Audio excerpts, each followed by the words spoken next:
All right, everyone. So let's go ahead and get started. This is just the welcome. So, of course, I'll kind of reiterate the stuff that we talk about this morning throughout the day. But I just want to welcome you and say thank you for being here for a day of educator self care.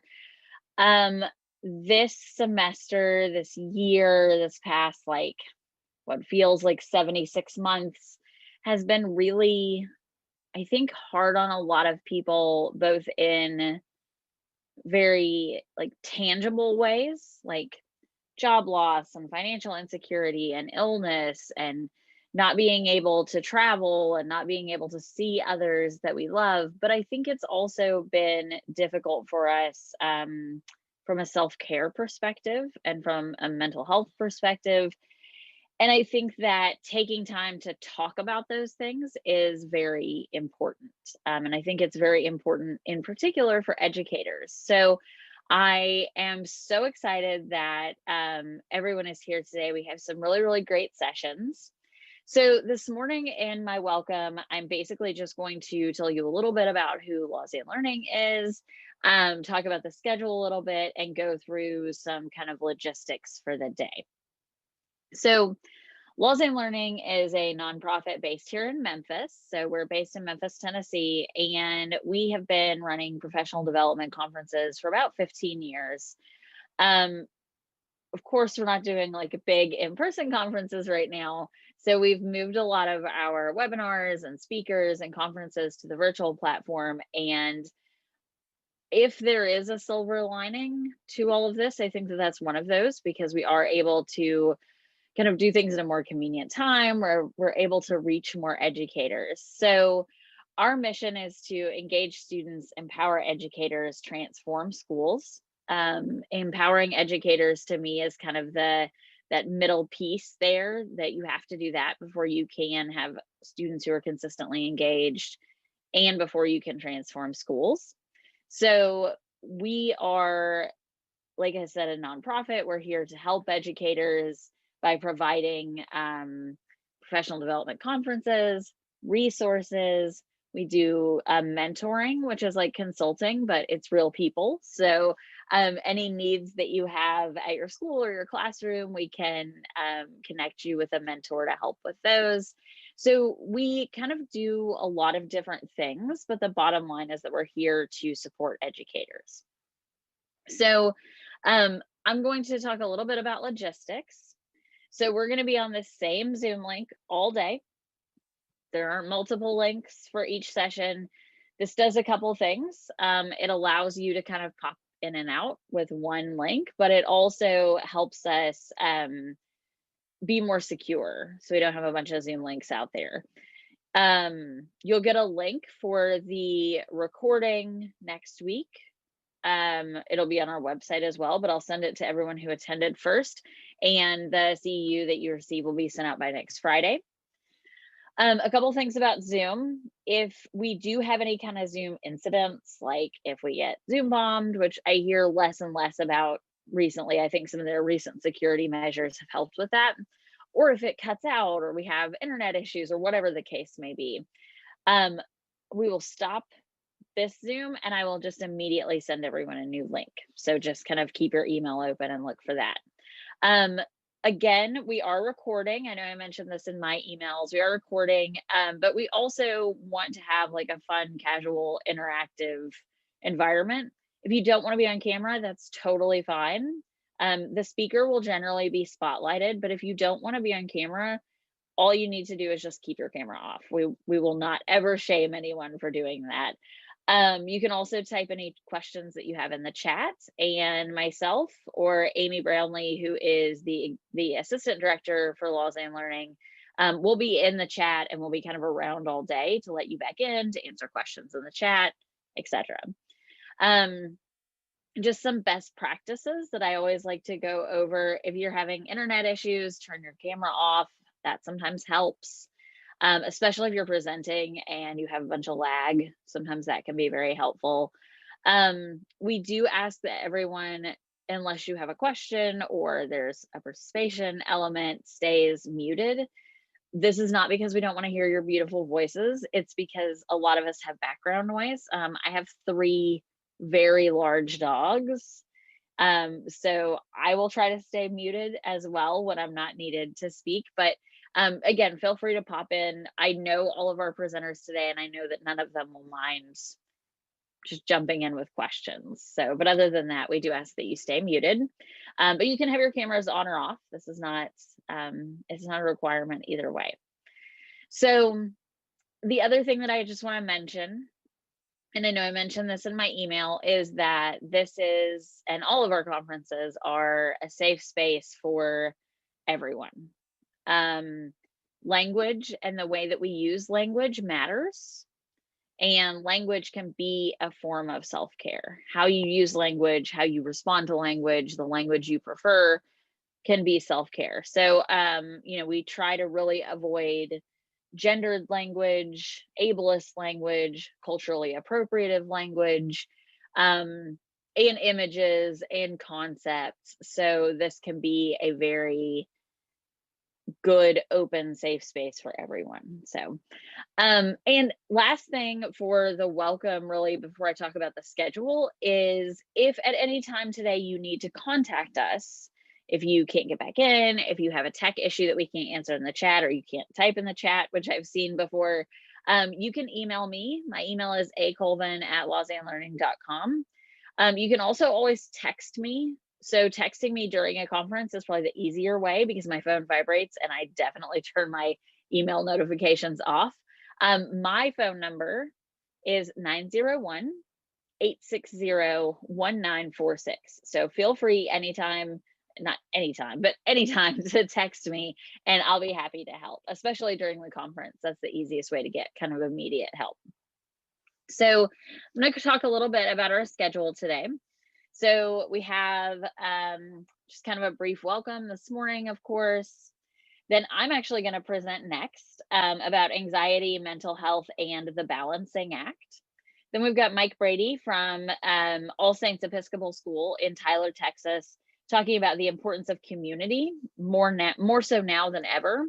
Mike does really, really amazing work at All Saints in their food service department. So that's going to be really cool, and a lot about community, even when we can't physically be together.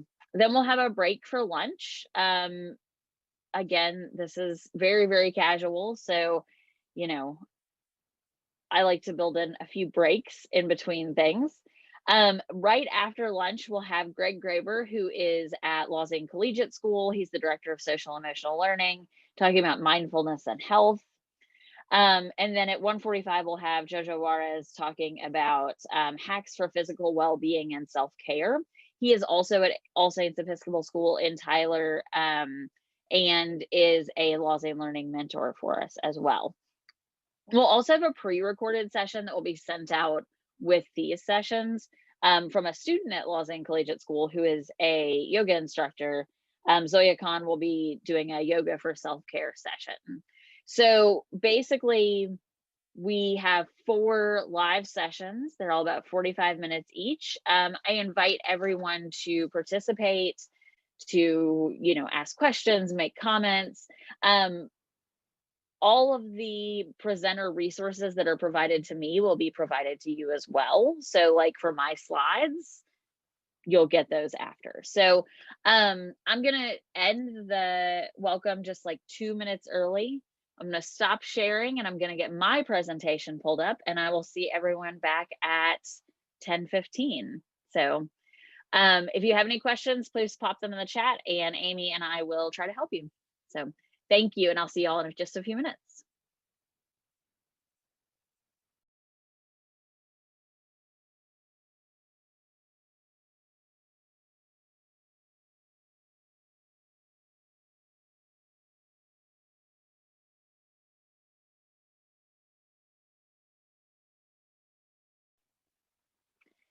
All right, everyone. So thank you again for being here. I am super excited to present my session this morning. So I'm going to go ahead and get started. I'm going to share my screen with you. Just 1 second. All right. I'm going to move things around a little bit so that I can see a little bit better.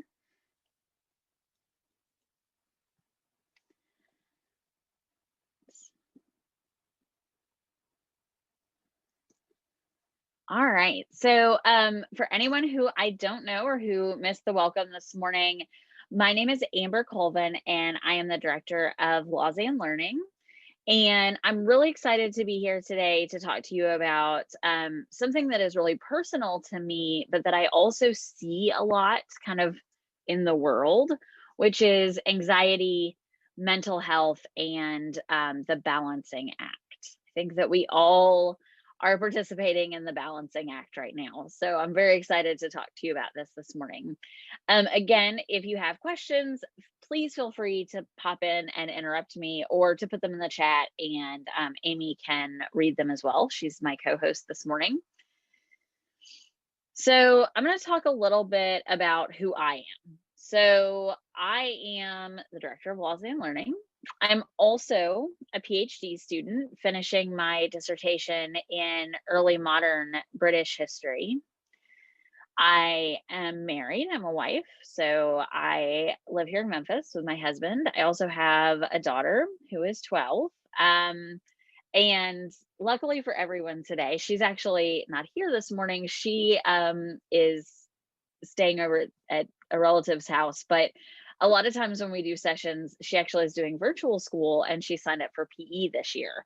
So I often have to be like, hold on just a second, let me make sure she didn't actually hurt herself. So she's a very funny, very bright 12-year-old, but not so good at PE.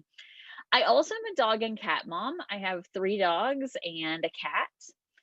I'm also a person who is diagnosed with generalized anxiety disorder, and I don't have any problem with anyone knowing that.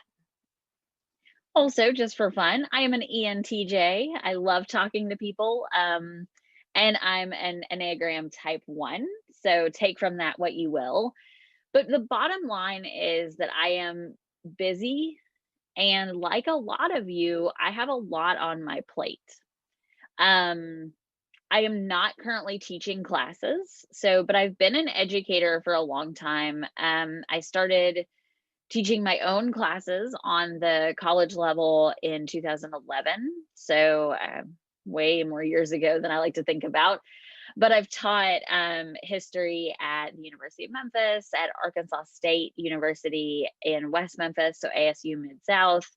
I've taught in Shelby County schools, and currently, although I don't have any students I'm teaching, I am a club advisor for National History Day. So I have a lot of experience in education, but I also, I think from the position that I'm in now, can take myself out of that a little bit, which is probably healthy. And I think is useful for today's session, especially, and especially right now when teachers are being asked to do a lot. I feel like that taking a step back maybe is helpful. So we'll see if it's helpful. So before we even really get started, I want to give you 3 truths. Around 50% of American adults are diagnosed with a mental health issue at least once in their lifetimes. 1 in 5 Americans are diagnosed with a mental health issue every single year. So if you feel like you're struggling, if you have a mental health diagnosis, you are not alone. This is not a thing that should be stigmatized. We tend to stigmatize mental health in this country. We use words like crazy. This has been a crazy week. That's not an okay way to address that. And I think that for people who do have mental health issues and do have a mental health illness, that is difficult. Mental health is kind of the last illness that we still make fun of. Mental illness and mental health struggles are not bad or wrong. And no, they don't make you a bad teacher.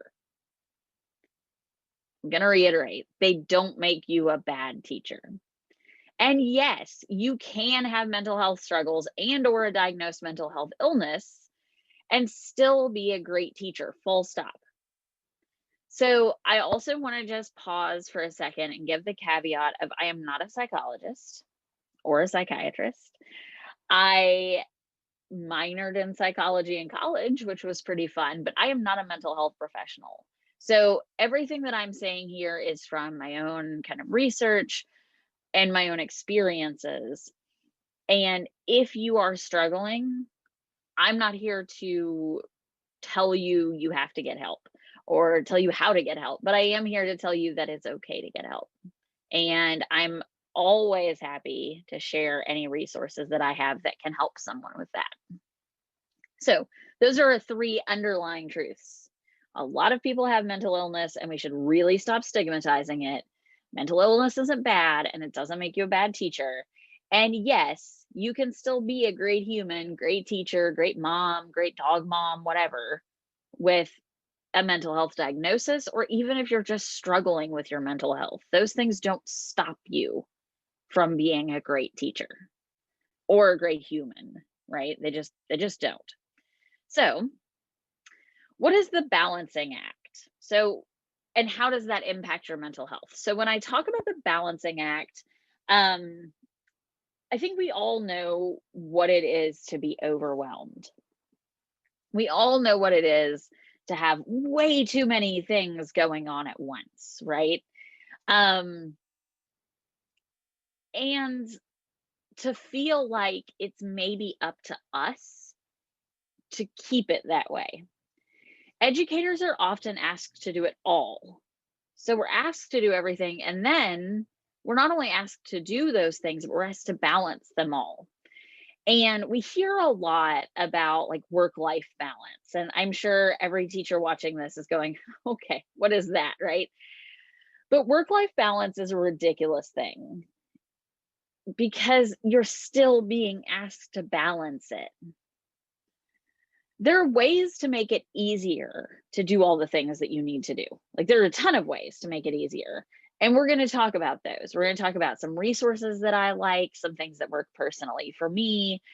But there are also ways to set boundaries and practice intentional self care. And these can be hugely important.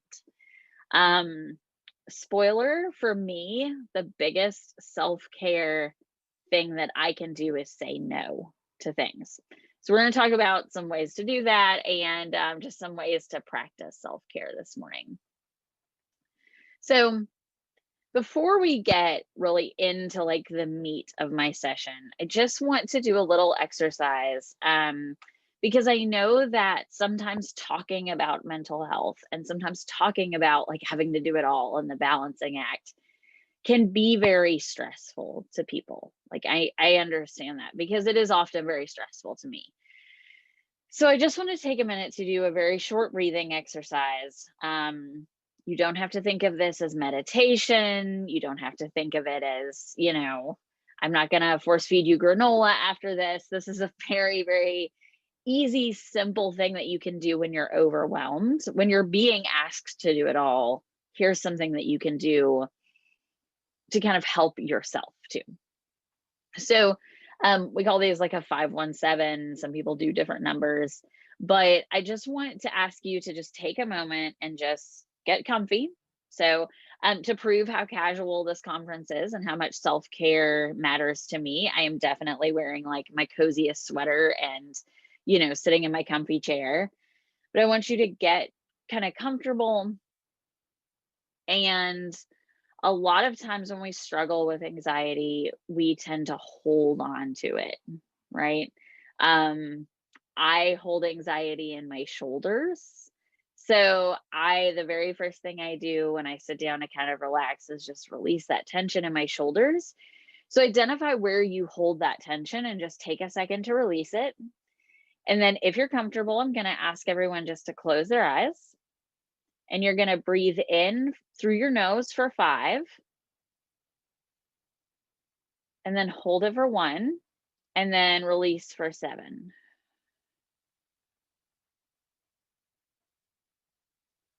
So that's a 5-1-7. We're going to do a couple of those. So again, just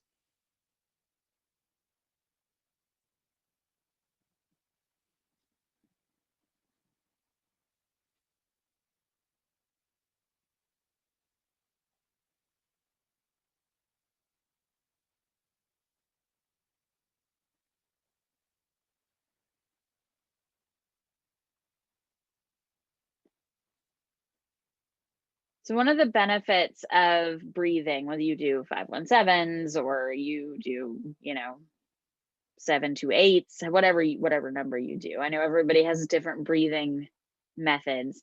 One of the benefits of that it is very centering and it puts you back in your body, but it also scientifically makes sure that you're getting enough oxygen. We all talk about brain fog. This is a great way to help kind of cut through that fog a little. So anytime you're feeling stressed or anxious, or even if you just need a minute to reply to something someone said, just breathing in, holding it, and then breathing out can be very helpful. So if you're stressed out this morning, I encourage you to do those as much as you want. It does help sometimes to do a mantra in and out, right? I know Greg will probably talk about that a little bit more today in his session, but just that physical act of breathing can be very helpful. So let's start talking about doing it all and the same number of hours in the day myth. Multitasking and overwhelm are bad for our brains. That's not just my opinion, that's science. Multitasking, even if you're really good at it, and I am really good at multitasking, even if you're very good at multitasking, it's not good for your productivity, it's not good for your brain. It contributes to overwhelm. And those kind of things that do that to your mind do not help with mental health. The mental energy of gestures, vaguely, all this is work too. For anyone who has ever had someone say, well, just tell me what to do and I'll do it, that's still work, right? That's mental energy. And that there's the same 24 hours in the day for all of us is just not true. Objectively, it's true, but we have to stop believing that. There's a famous kind of productivity and self-help author who I'm not going to name, but whose whole premise is there are 24 hours in the day, and we all have that same 24 hours. So if you say, I don't have time to work out, he's like, well, I do. And we all have the same 24 hours. It's about priorities. And that's just not true. For many of us, for many educators, our work day is significantly longer. For many of us, we have kids at home, some of whom are doing virtual learning right now. And many of us are, because we're educators, kind of the primary person in charge of that. But also, who does this person's laundry? Who cooks dinner, right? Even depending on what stage in your life you're in, you may not have the same 24 hours. So any book, any self-help book, any planner that tells you have the same 24 hours, I think they're just trying to sell you something. Because doing it all and having the same number of hours in the day is just not true, right? We are overwhelmed by things, not because we don't know how to prioritize, not because we don't know how to use our time wisely, but because we don't all have the same 24 hours. When people say that, that also gets into issues of class, right?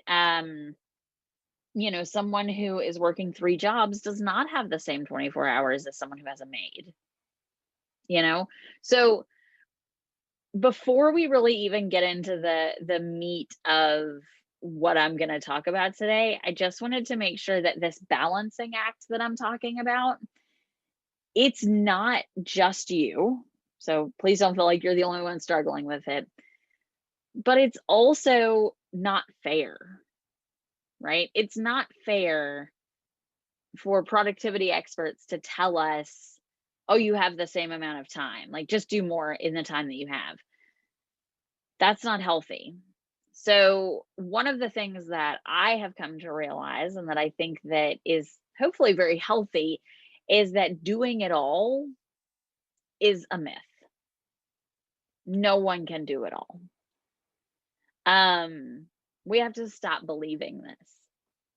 And that's kind of the first like step in this, is that the balancing act, we're all busy and we all have a lot to do, and our society glorifies busyness as well. So that's absolutely a thing. But that as educators, especially, we cannot do it all. We just can't. So I want everyone to take a second, and this is just kind of an interactive thing. I'm going to set a little timer for like 3 minutes and just write down what your normal 24 hours looks like. So pick a day of the week, probably not Saturday or Sunday, because like you probably have a different kind of schedule, but like what does a random Tuesday or Thursday look like for you? So just kind of write down, it can be, you don't have to write it down, but think about kind of the bullet points of what your day looks like. When do you wake up? And what do you do when you wake up? When do you go to school? And what do you do when you go to school? So what does your normal 24 hours look like? And I've just got a little timer set here. So feel free to, like I said, you can write it out. You certainly don't. I'm not going to check if anybody writes it out, but I am going to write what I do. So I'm going to mute myself for just a second.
All right, so we've got about a minute left. And of course, if you're watching this in the recording, like feel free to pause it or skip it or whatever, but take another, minute-ish and write down what your normal 24 hours.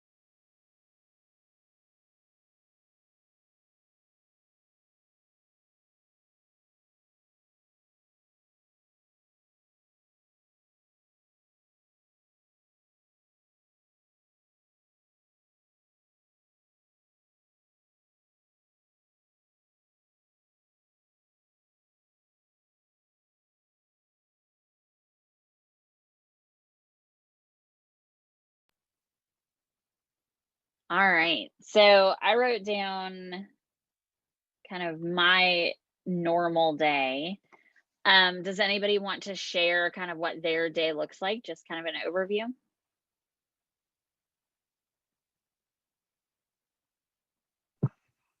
Busy. Right, just write busy in every slot. Yeah. Oh, I chose Tuesdays, and we all, how Tuesdays are for me. So Yeah. Yeah. Yeah, busy is a great way to describe how your normal 24 hours looks like. Especially on Tuesdays. Amy and I share an office, and Tuesdays are they're a whole mood, honestly. Um So I wrote down on mine, like my kind of word for how the day looks is nonstop, which I feel like is kind of like busy. Does anybody else want to share like a word or maybe kind of what the day kind of generally looks like? And it's okay if you don't. How about the word distracted? Oh, that's a good one. So what is distracting to you throughout the day? Well, when I am displaced from my space, I am often distracted by other people, um, other things other than the things that I really need to be working on. I'm easily distracted by the things that maybe need my attention or maybe don't need my attention. Yeah. And so space is something that in an ideal world, if you could kind of for your mental health change the situation, space would be something that you would immediately change, right? Yes, Yeah.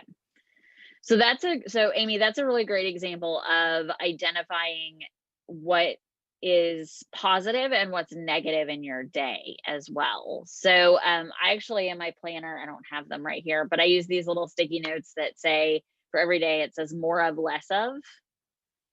And so it sounds like for your day, you'd like more quiet, more stability, and less displacement and less distractions.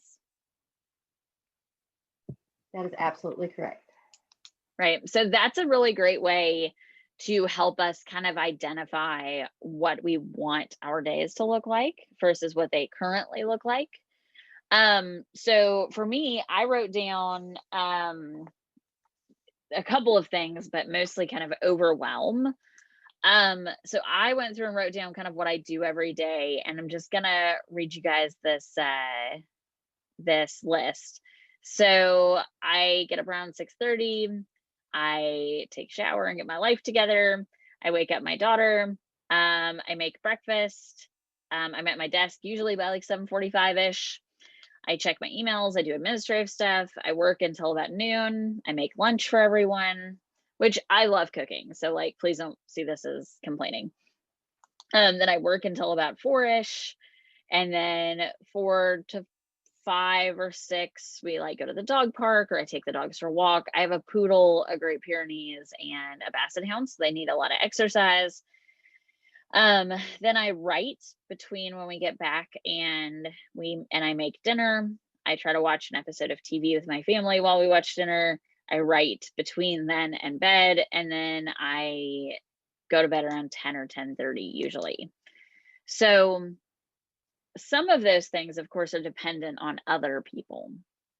Like people have to eat, my dogs have to walk, right? But a lot of those are things that I've made the choice to put those in. But when you look at my day, there's a lot of stuff that's missing, right?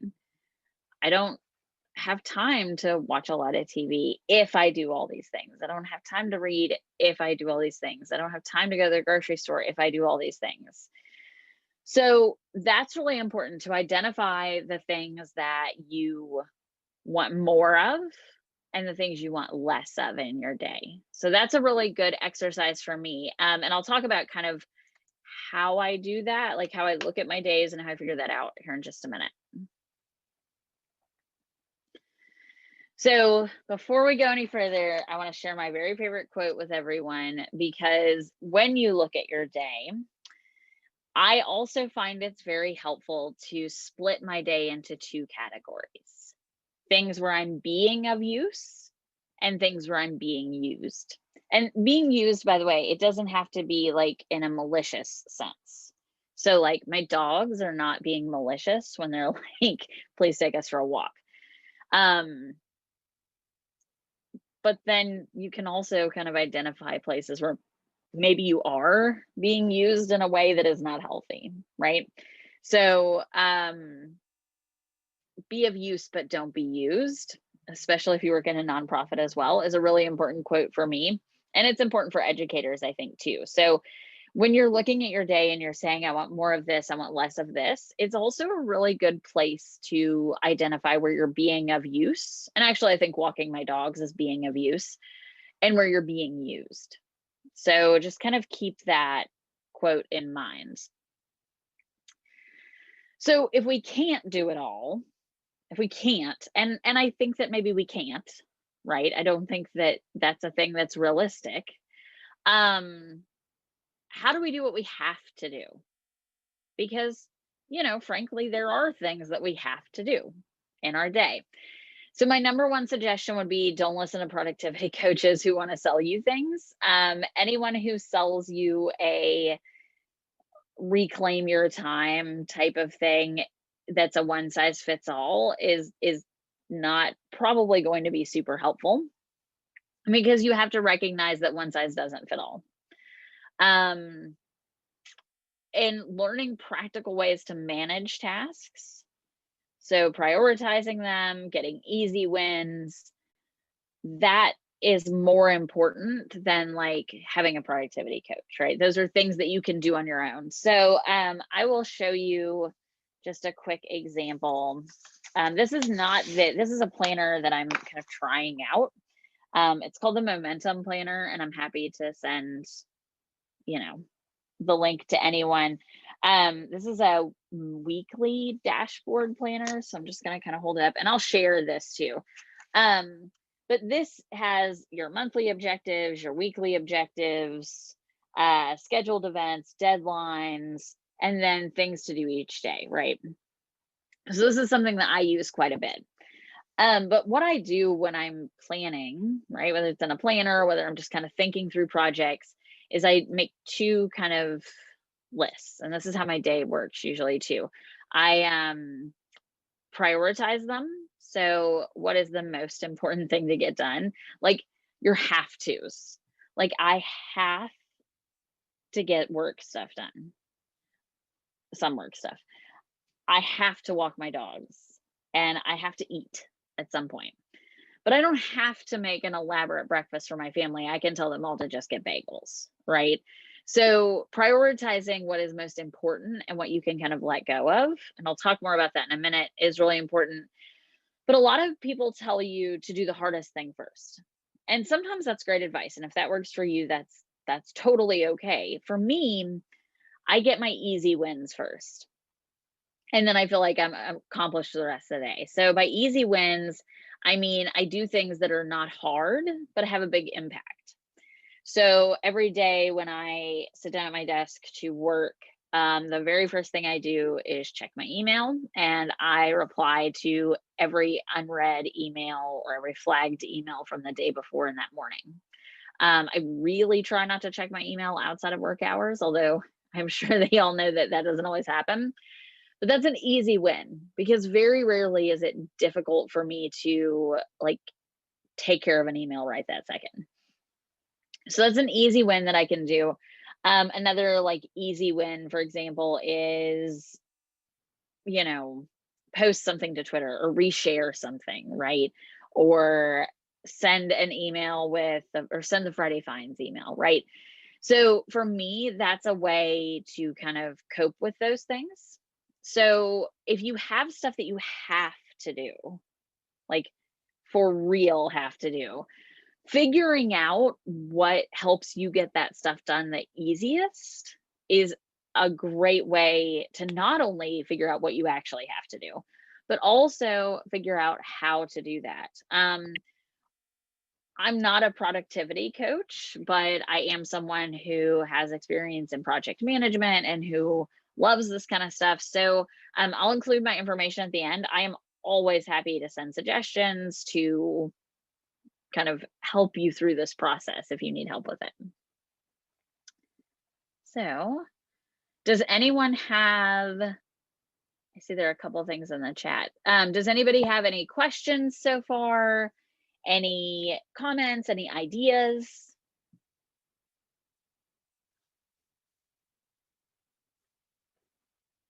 All right. So again, feel free to pop them in the chat, or you can always interrupt me. So one of the things that I think is very frustrating for people who are dealing with, whether it's an actual diagnosis of anxiety or just the day-to-day kind of like existential dread anxiety, is a lot of the coping skills And again, we're not trying to get rid of anxiety. We're trying to figure out the source of anxiety and live with it and deal with it. But a lot of the things that people share about dealing with anxiety um, are not doable, right? So, like, work out for an hour every day. Like, that would be great for my heart and that would be great for me as a person, I'm sure. And I do like walk the dogs, but like when you don't have an hour, that's not that's not a thing that you can actually do. So I'm just going to go through like 6 things that I feel are very helpful and are very doable. So the first one is sleep. So getting more sleep is not what I'm telling you to do. You probably should, and I probably should too. But good sleep and a comfortable sleep environment are more important to me. So, setting up a nighttime ritual. So, whether it's always having I always have my cup by my bed. And if I don't, like, I like can't go to sleep, a noise machine, the right blanket. Some people love weighted blankets. I feel like I'm trapped in like an inescapable prison. But figure out what gives you better sleep and then do those things. So it's not get 8 hours of sleep because for some of us that's just not doable, but figure out what gives you better sleep and what makes you happier when you wake up. Also, I do think that putting your phone up before you go to bed is a good idea. I don't do it, and I probably should, but if that's something that you can do, I find that to be really helpful. So leaning into your emotions. So we all have emotions and we all have emotions that we don't like. There are no good or bad emotions, they're just emotions. But breaking that down and figuring out what's causing your feelings, accepting that, okay, well, this person did this and it made me angry. That's acceptance, right? Let it out. um Telling a friend, writing it down, whether you journal or you just have a blog or whatever, like lean into those emotions and allow yourself to feel them and then let it go, right? That is easier said than done, and of course there's magnitude to consider too. But for me, one thing that really helps is giving myself 24 hours before responding in particular is very helpful.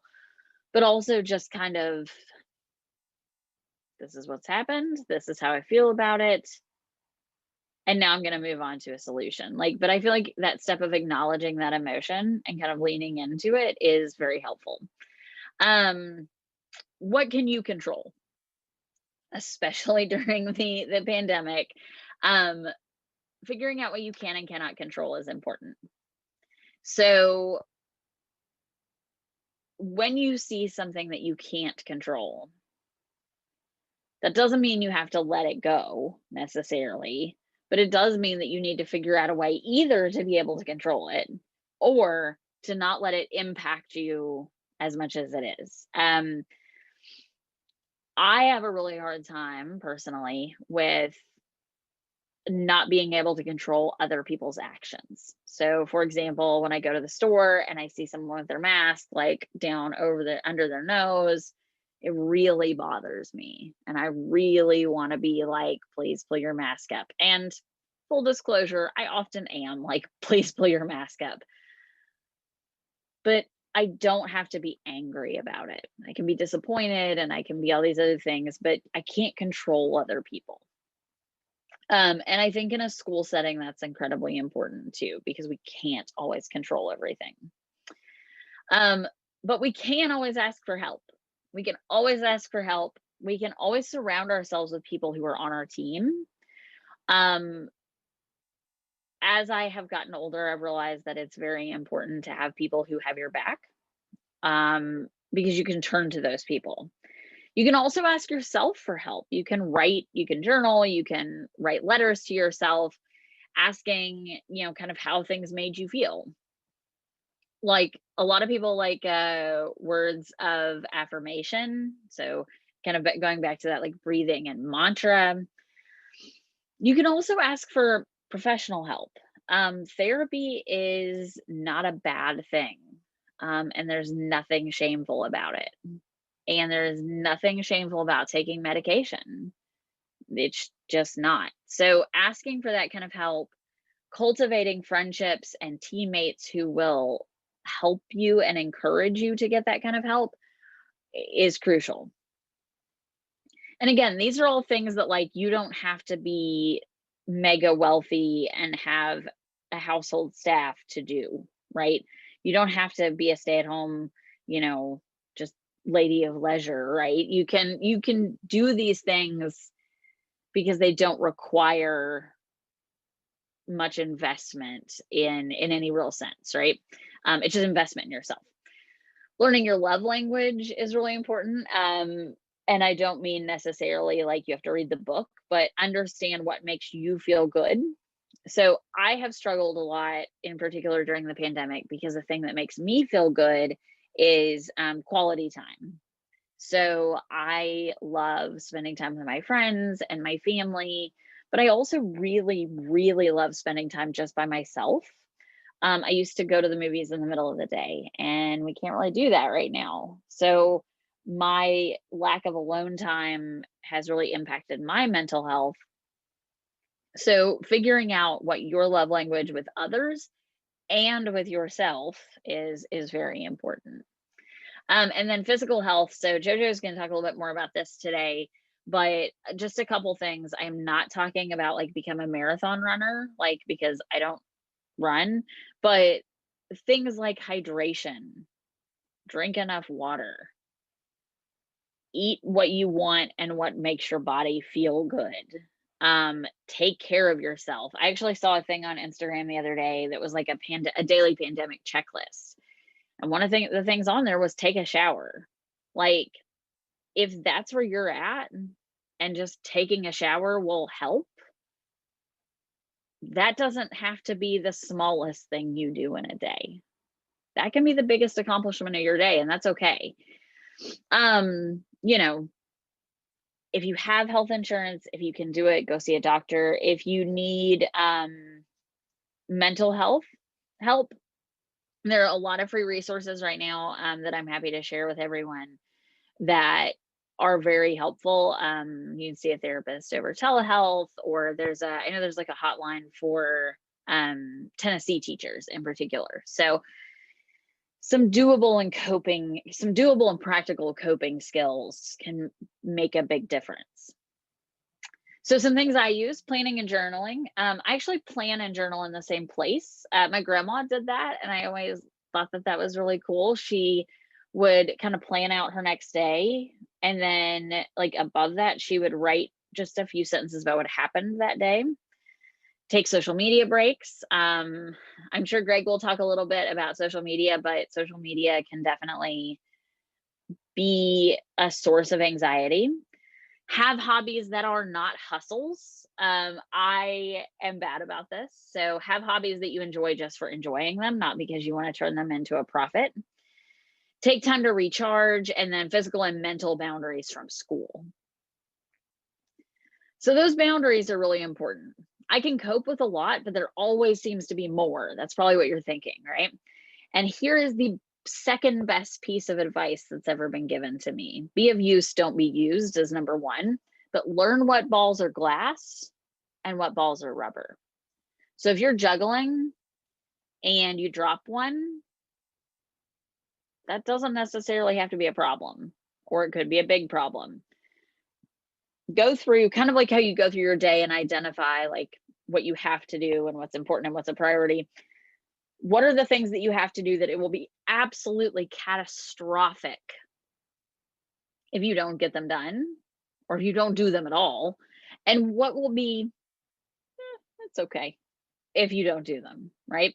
Learn what balls are glass and what balls are rubber when you're juggling or balancing, or maybe you're balancing and juggling, right?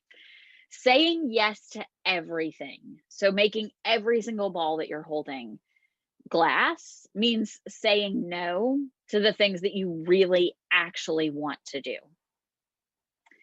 Because when too much of it is asked of us, it doesn't mean that we have too low of a capacity. It means that too much is being asked. Knowing what you can drop and knowing what you can't is key. And when too much is asked of you, that is a great opportunity to evaluate which things are rubber and which are glass, right? I love that concept because we strive for perfection and we strive for perfectionism and we strive to be perfect for our students, and that is not possible. So when you say yes to everything, right? And I understand that some things you don't have a choice about, but when you say yes to everything, you're saying no to yourself and any opportunities that you may want to do later. There is a book that has a lot of, no words are bad, but it has like, well, some words are bad, but this word isn't bad, but it has some not nice words in it that I'm happy to send as a recommendation to everyone. But in this book, the author Sarah Knight, she talks about you have a limited amount of ability and a limited amount of capacity. And every time, it's like a bank account. Every time you take something from that, you're leaving less in it. And especially if you don't take time to recharge, you're going to run out, right? So understanding what is rubber and what is glass, what is important and what's not important, those can be really helpful. But sometimes other people, and as educators, we often deal with a lot of people who want too much from us. Sometimes other people want things and we have to learn how to say no. So first, here are my 3 steps to saying no. Understand why you're tempted to say yes in the first place. Is it because you feel obligated? Is it because you're concerned people won't think you're doing enough, which is my big trigger? Do you feel like no one else will do it and your students will suffer? Do you feel like no one else will do it as well as you do it?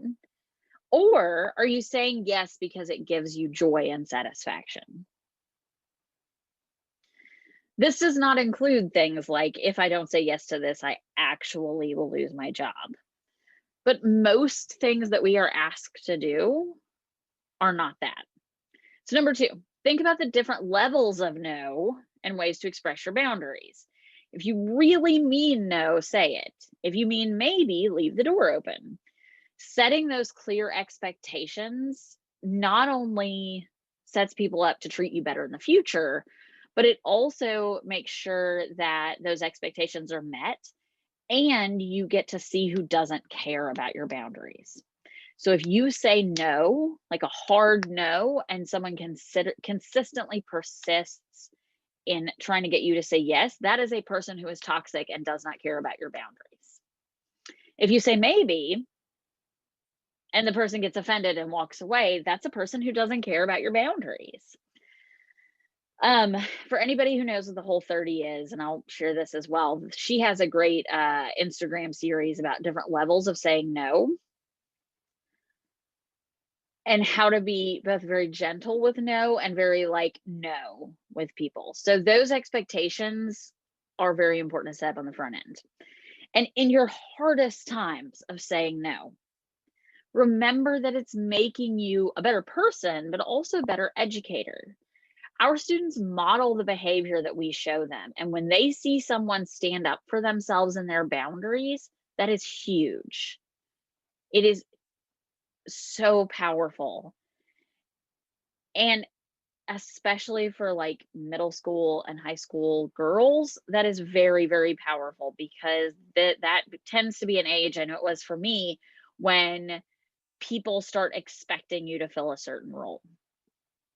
Plus, you can't pour from an empty cup. So if you don't say no, well, you're not going to have anything left to give to anyone. So understand why you're tempted to say yes. Think about the levels of no and remember that no is not a bad word. So this will be included in the slides. I'm not going to take you through all of these, but there are a ton of kind of resources here for anxiety and like saying no and how to kind of reclaim time.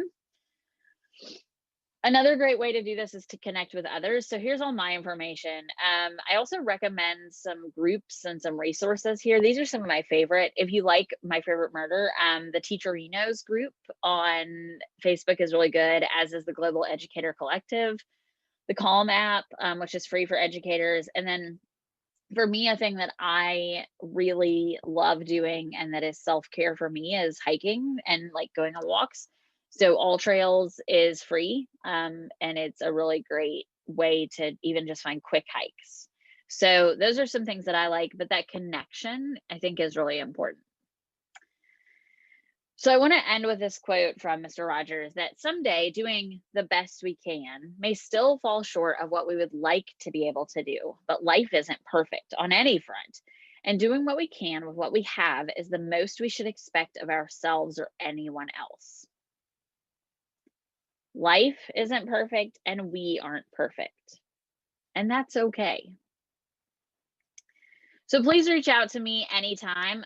Again, I'll put the link to the slides up with the videos, but here's my email, my phone number, and our website. I also will put a link to like my personal Instagram and Twitter. I share a lot of stuff like this, but I'm also just happy to connect and be a friendly face and voice for anyone who, would like to connect. So I'm going to stop sharing.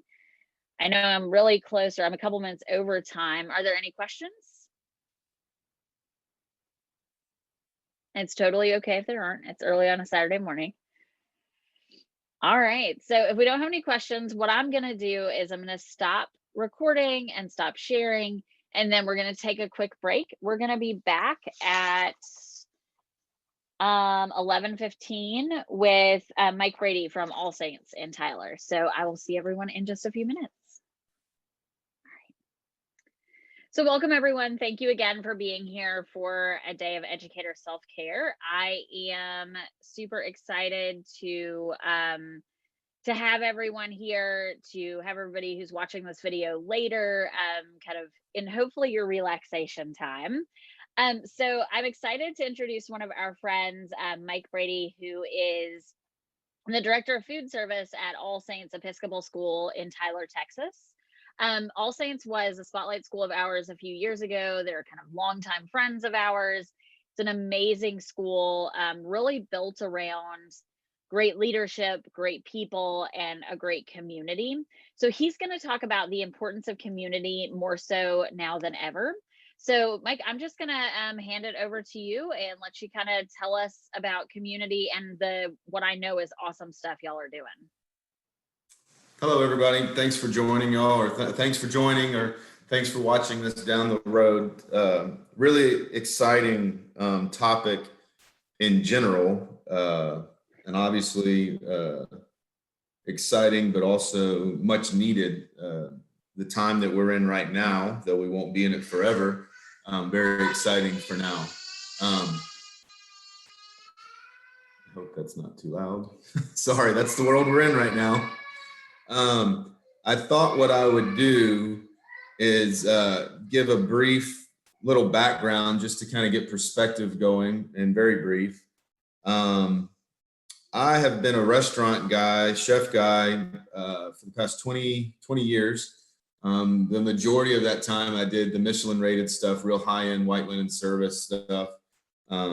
And then, the wind blows and you need to change things and family grows and all that. So I got the opportunity to get involved with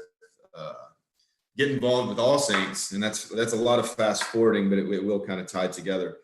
And at first I really liked it because I was just really tired of working at night. I was tired of working 15 hours a day. I wasn't in love with the plate anymore. And that was really kind of trying on me because it's what I'd been doing since I was 15.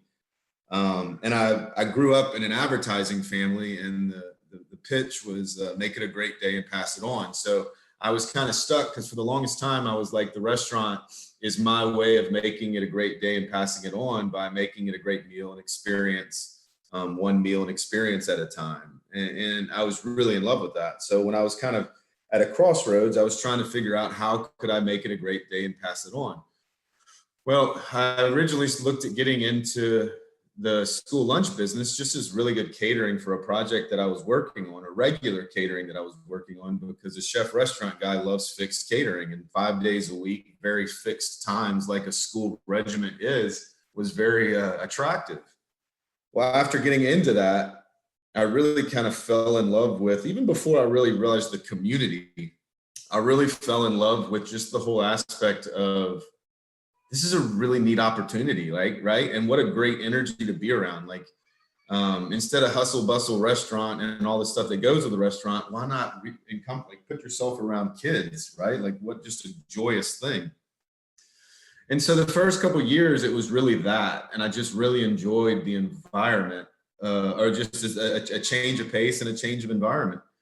And then once, I guess a year or so hit, our leader at All Saints, Mike Cobb, I feel like I've got a really good relationship with him. Me and him just kind of hit it off, and I really liked his vision. I liked, and golly, we use that word vision so much these days, but I just really liked what he stood for. I really liked what he was passionate about. It was just really my language.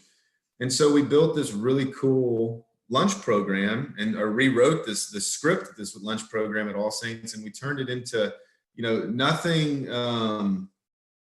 nothing super outside of the box, really. Like, I think the purest form of innovation, right? Like, innovation isn't so much technology as it is just walking into your room and your tools and going, what can we do with what we have? And I really liked that. That was really fascinating to me. And it was so simple, but just kind of a reshift of how we look at things. And so we just did our lunch program as any other school would, but I got really stuck on the food because that's the chef side of me. And I wanted to use and execute the menu of cafeteria style food in America, but just make sure it's homemade. Like, I just got really, on the chef side of me, got really caught up in I'm tired of seeing all this food that could sustain a nuclear warhead. So here we go. There's the lunch program.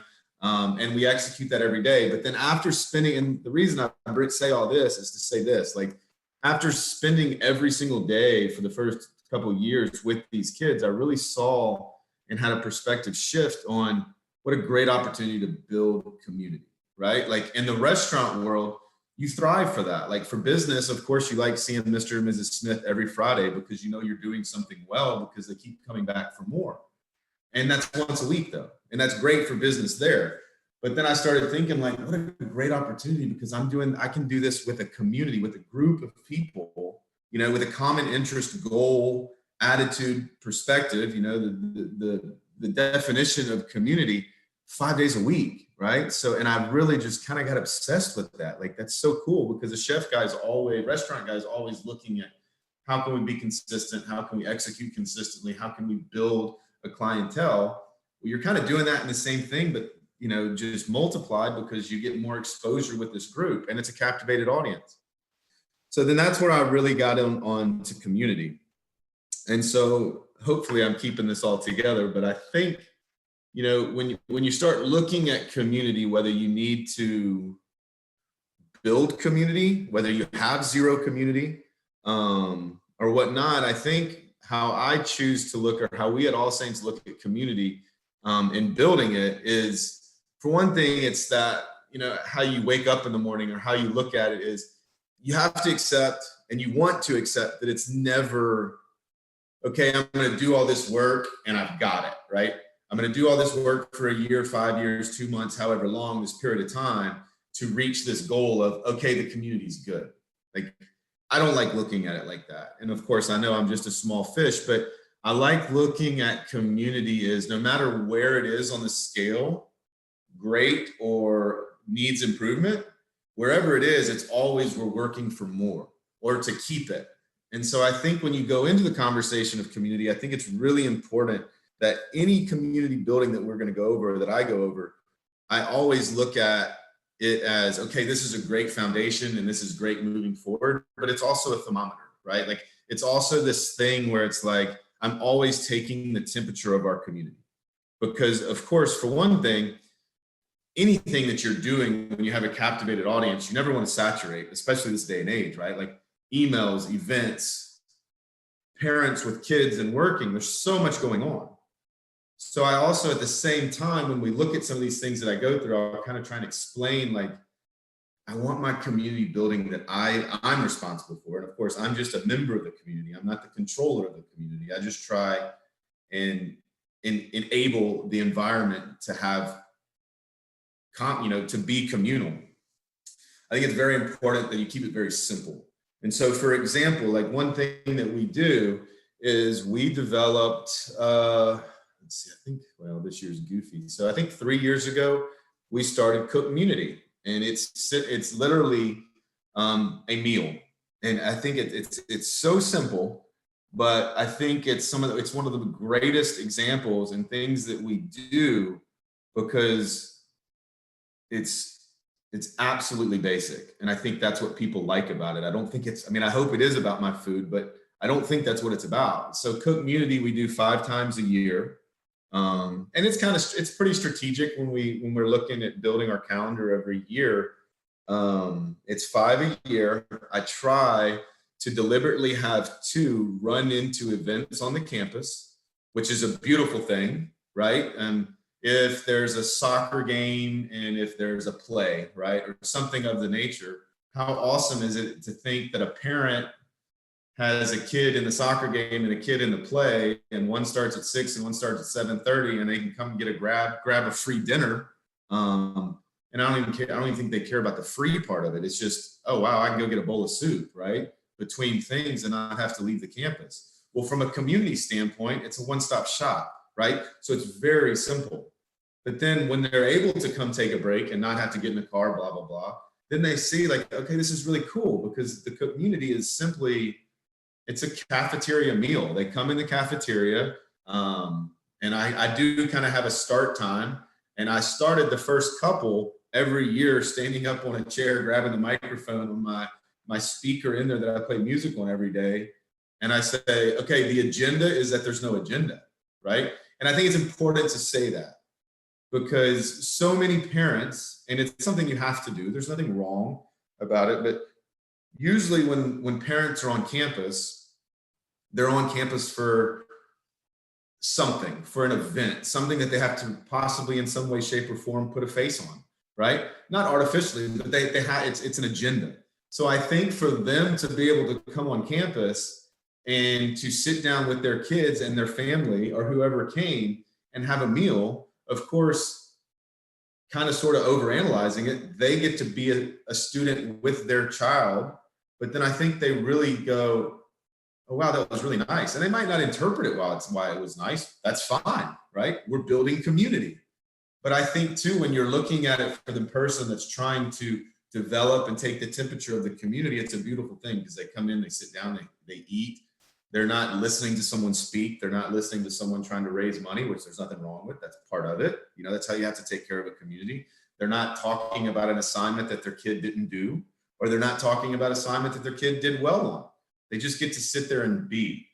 And I think that this was kind of a really cool thing when we would have community discussions after the first year, because it was like, cool, did you see this? Like, did you see how the parents, I don't know, I don't want to blow it out of proportion, but I don't think it was joy. I just think it was calm and relaxing.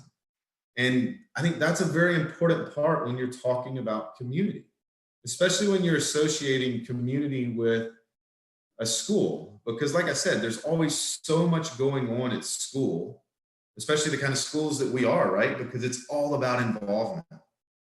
That to do some simple event like this builds a very beautiful form, a beautiful platform, or continues building the community of parents being able to come on as a group and not have anything going on.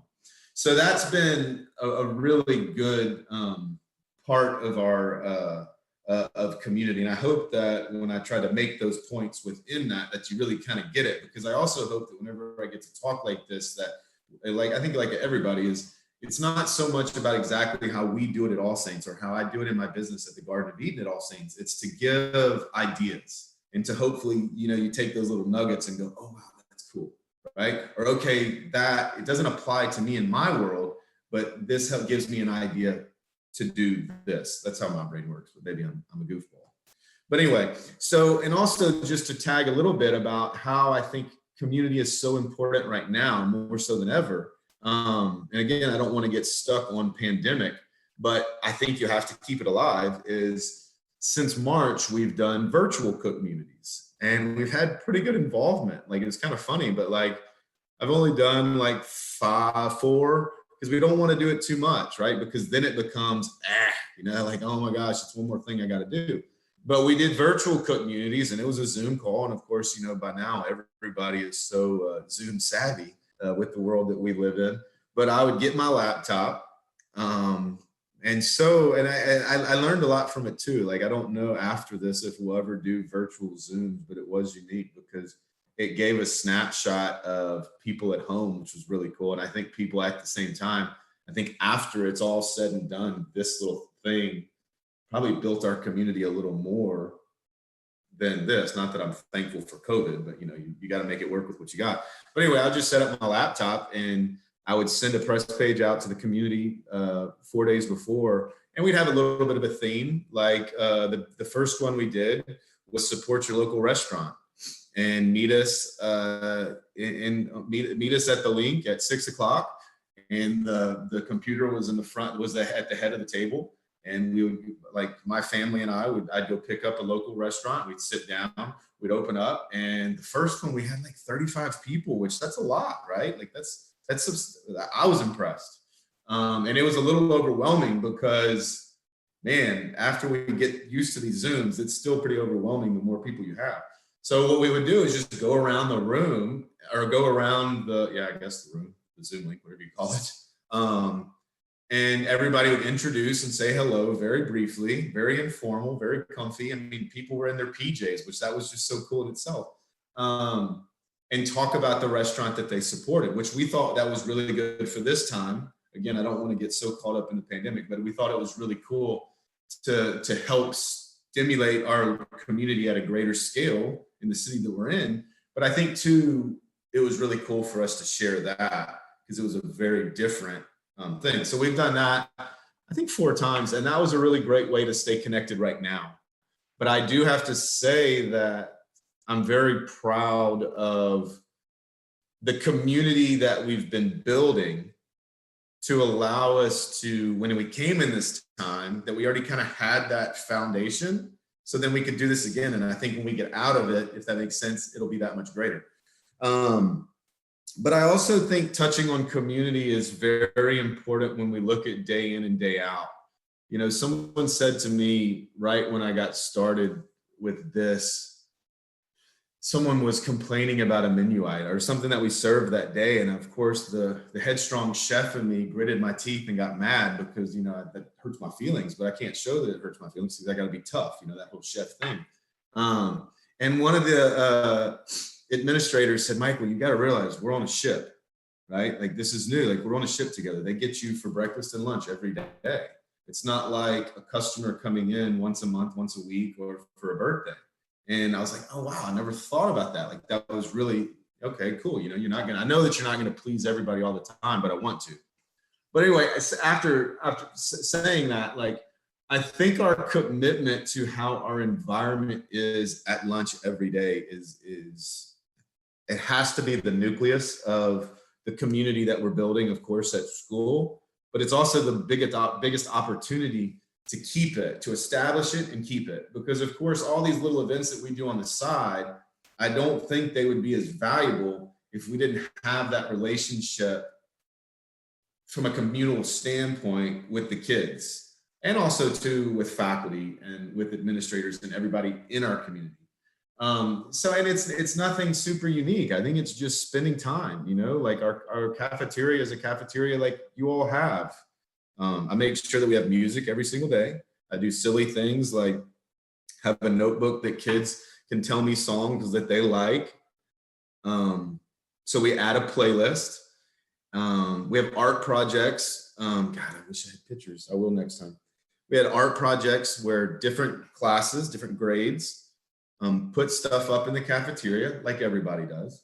But I think we make that a big deal because, the motivational guy says those are the very valuable buy-ins. right? They really are. And you can see that every day because the kids come in, and of course, I hope they're excited, but a kid's going to be excited to go to lunch because they're not looking at a book at their desk in the classroom, regardless, right? But I think that over time, we've seen that there's buy-ins, because when I'm walking around spending time with the kids at lunch, they go, "Oh, Chef Michael, do you see this?" Or, "Oh, Chef Michael, do you see that? That's our art project." And then you have the tough junior football player that goes, "Oh, Chef Michael, I remember when I did that in 7th grade." Like, that's cool, right? Like that's special, and that validates a buy-in of them being proud and taking ownership of this area. And I think that's a very important part of when you're looking at building community.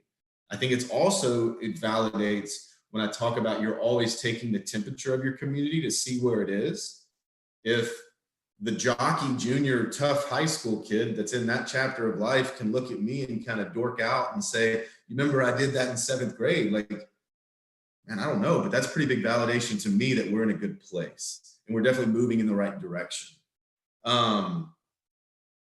And I think that the being consistent every day and spending time with the kids, and of course, me, I haven't been in the school business all my life, but I think if I was to take a step back and look in, I always want to stay hungry, but we always get to a certain point in our careers and our life and our day that we're kind of going through the motions. But I think it's important when we take this as an example that we've got to make those deliberate moves every single day to be impactful. And I think this community and lunch is a great example of that, because every single day, of course, I look back and wish I would have done more that day, but every single day I have to make it important to go spend time with those kids.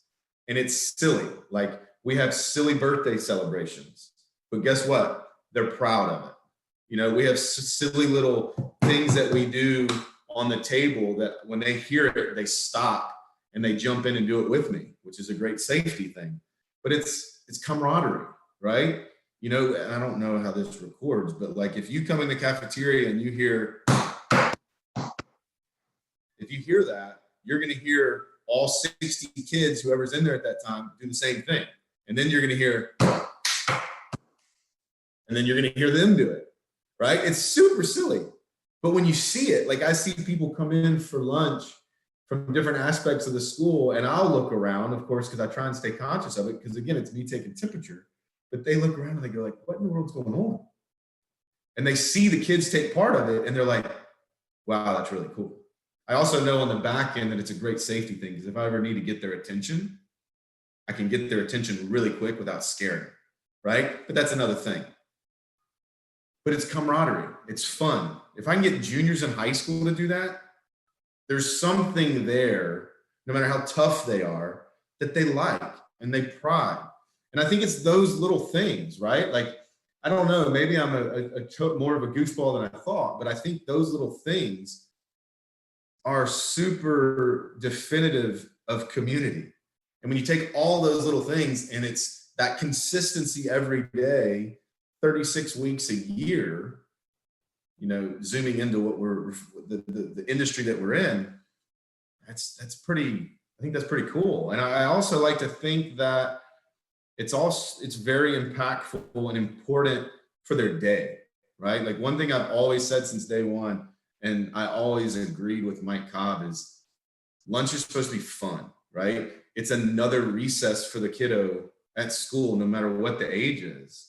And of course, I can totally own that, because coming from a stressful Michelin rated restaurant and living perfection all day, every day, and wanting to be a goofball, and then being able to come here and be able to have a business that can enable goofballism, if you will, like, that's pretty awesome. But I think it's important to look at that. And of course, I use the cafeteria as an example because that's my home. But I think you take those examples and apply things like that to your neck of the woods, and you're really on a great path for community building. You know, I think and again, just to kind of reiterate the silly things that are applicable to me, but like the playing music, the having the playlist that the kids can contribute to, hey, Chef Michael, have you heard this new song? And God, the song's terrible, trust me.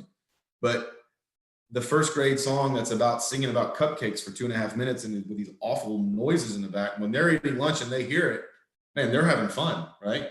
They're having a great time. And part of this is enjoying the day, but then in the big picture, you're building so much more. And that's killing two birds with one stone in my mind. The hand beats and stuff like that. Like, y'all know kids, like they're gonna love that.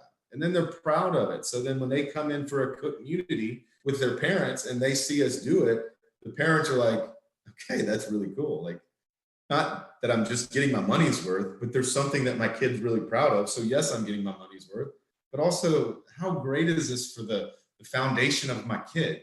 They're learning great things in their classroom, but then even at lunchtime, they have these fun, great, that's the whole package. That is totally the whole package. I think that always reminding yourself that when you are looking at community, always staying focused on, not staying focused, that's kind of making it a bigger deal than it is, but when you are really trying to be impactful and deliberate about your community and you know that you need to build more than you have, and then once you have it, you got to continue doing it. I think it's really important to look at the true essence or definition of what community is, right? Like, it's a common interest. It's a group of people's, your school, that have a common focus, right? Like, and you can really zoom in there, but you can also zoom out. Like, I know that at All Saints, when I look at it, and I'm a big fan of zooming in and zooming out. Maybe it's because I'm ADD, but it helps, right? But like, I'm a big fan of going, okay, we're almost 1,000 large. And what is our community? What is the essence of our community? Well, our community is here to make better for tomorrow, right? That's what we're doing. Our group wants to do well for the world, whether you're starting at kindergarten or at pre-kindergarten, or if you're starting in 8th grade. Someone wants to bring their kid here because they want them to do well, right? How are they going to do well? Well, that's our job. Our job is not to tell them what they're going to do well. Our job is to have environments and have spaces and have experiences that help them find their way, right? We want those kiddos, our future leaders, to find their way and how they're going to impact the world. That's our job. And I think that's really important. When I think about community, I like to zoom out because I can really zoom in and get so detailed. But I'm like, no, hold on, let me take a step back. Like, what's the goal? The goal is to have this community, to have this group of people really capitalize on what they ultimately want for their kids. And we want their kids and they want their kids to do well. And how are they going to do well? That's up to them, right?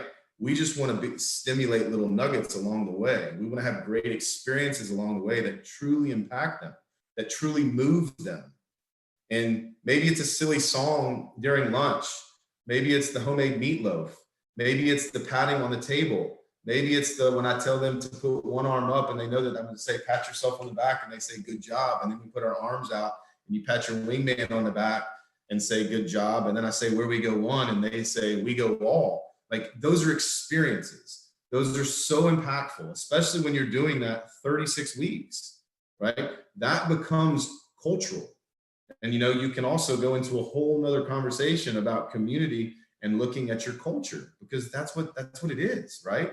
And your culture has to look and say, no matter what we do today, we're going to have a platform for these kids to do well. And the ultimate goal is very vague, but the ultimate goal is we want to help them figure out what they want to do to better the world. And I think that's really, really, really important when you're looking at community, because we'll get so caught up in the event at hand, or, oh my God, we have to have an event to build community. Yeah, hold on. Zoom out, focus on what your ultimate goal is, and then those little pieces will fall into place, or they did for us. And I don't think I'm Buddha, right? Like, I think that's just when you wake up, you go, okay, this is what I'm gonna do. Like, I don't want to get overwhelmed. I don't want to zoom in too much on this. but I want to create this platform that says, no matter what we do, we are going to do better. And we're going to help the people in our community do better and reach the goals that they don't even really know. But they're going to have tools when they leave here to say, okay, this is what I want to do. No matter what, I'm going to do better. And this is how I'm going to do it, because through these, 36 weeks for X amount of years, I've had these great experiences. I've been a part of a great community. And it's allowed me to say, I'm comfortable, I'm confident, and this is how I'm going to better the world. So that's how that's how I look at community. I really hope that some of this that I said, I know I can be crazy and all over the place, but I think there's something very special, and I hope I got that message across in this conversation, to maybe not so much take my examples literally, but to hopefully get you to maybe think something or spark some flames to get you thinking for something that'll help you and your community. Yeah, I definitely know that, like, I have some thoughts about community building because I feel like I'm kind of in a similar position. I'm in a school, but I'm not in a classroom every day. And I feel like a lot of the rhetoric around community building is, like you said, you build your community and then you have a community.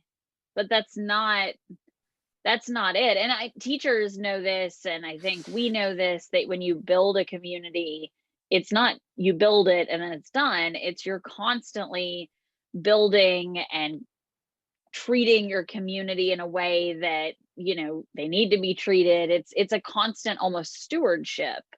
Sure.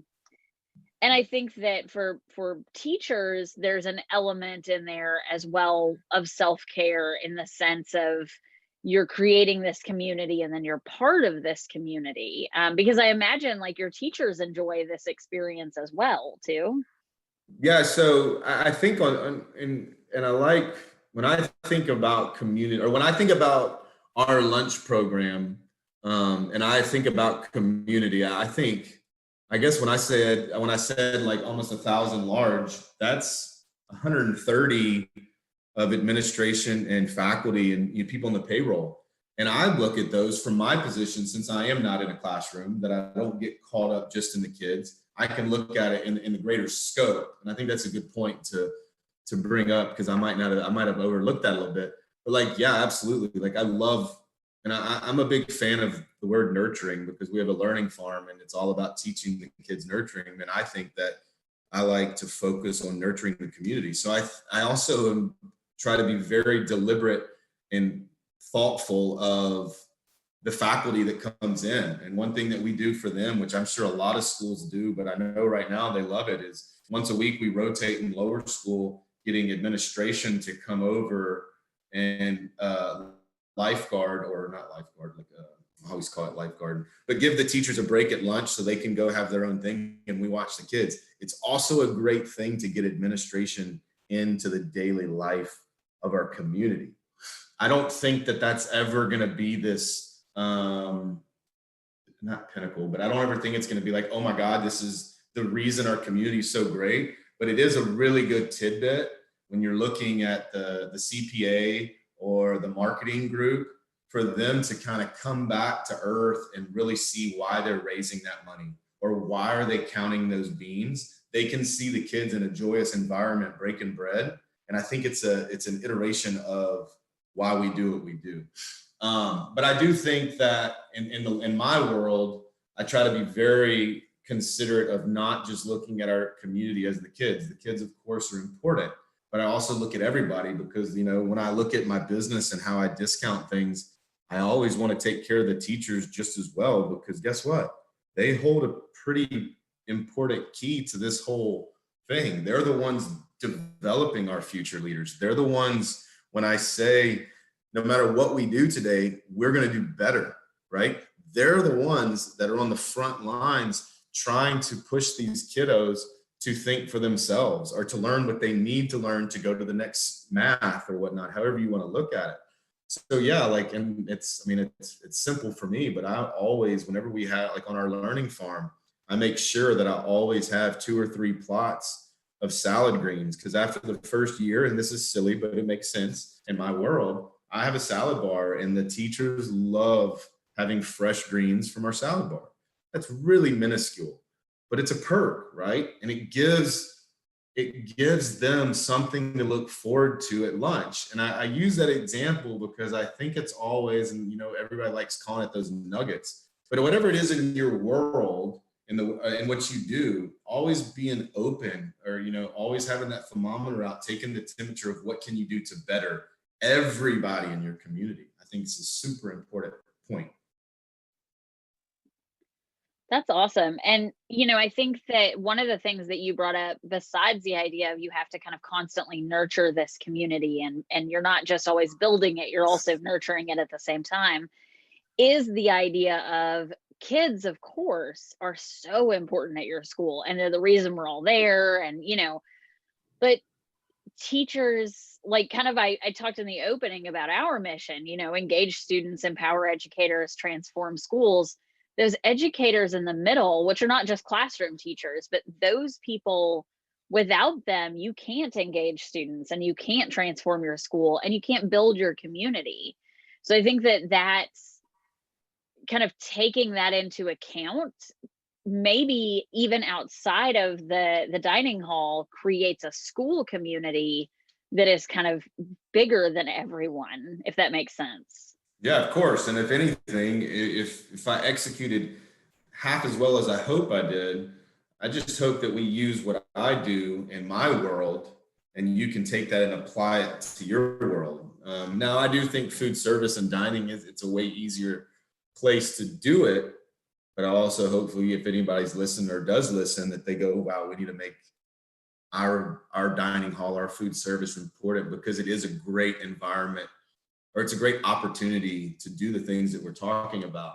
But yes, absolutely. I think that point of, I don't know, I just love, after we've got our learning farm, nurturing has just become a very important part of my life in all aspects. And I do think when you're looking at community, it is, like we both have said, that it's not one of those things check off the list, right? I think it's good to acknowledge, hey, look how far we've come.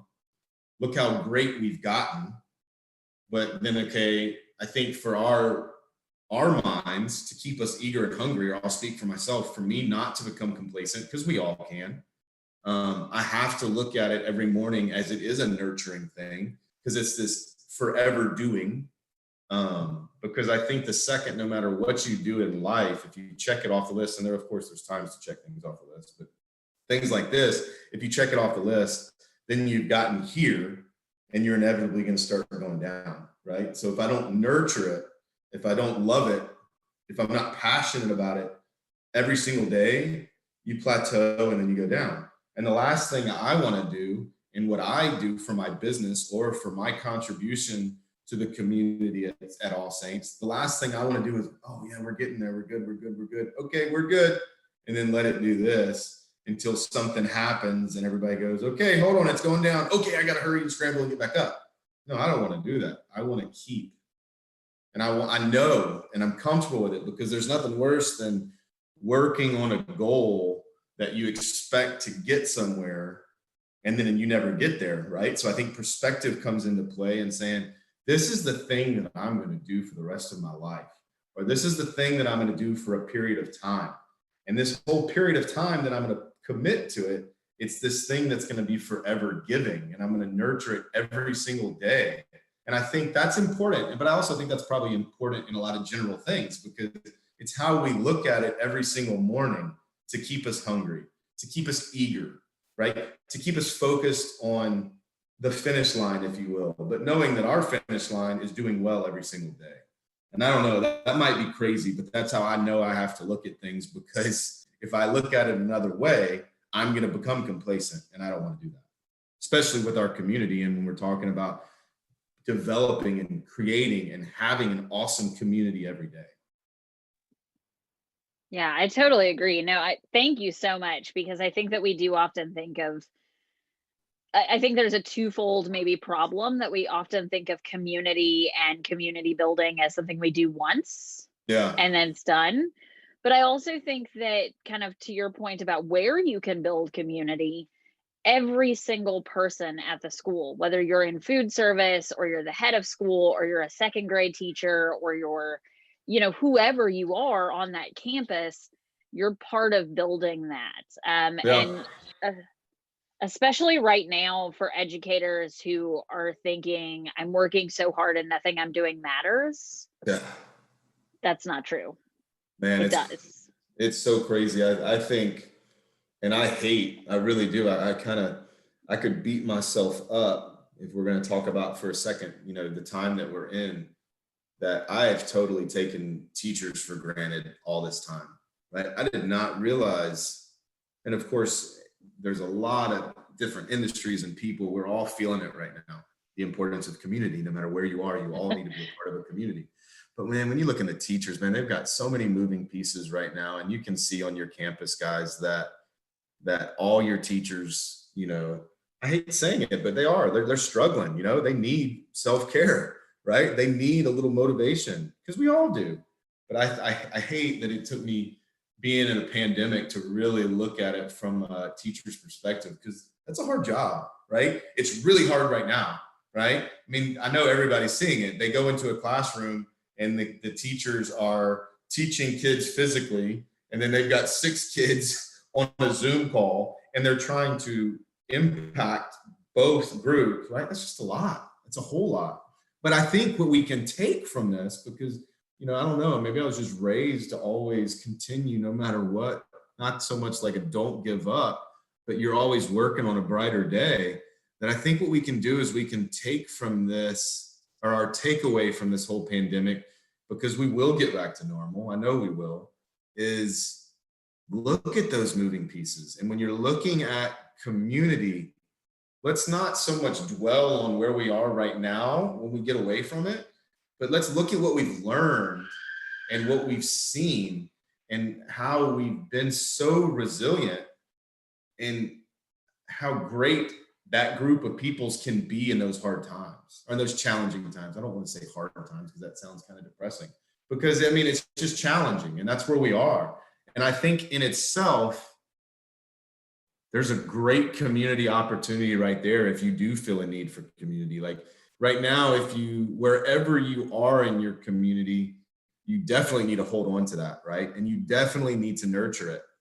I think, because that's how we're going to get through this together. I mean, we're human beings, we're communal, we're social people, or we're social beings. But I also think if the greatest time ever for really enabling or boosting or giving your community an overload is to take a step back right this second and go, wow, we do have some really good strengths. We are really good. We've gotten to this point since March.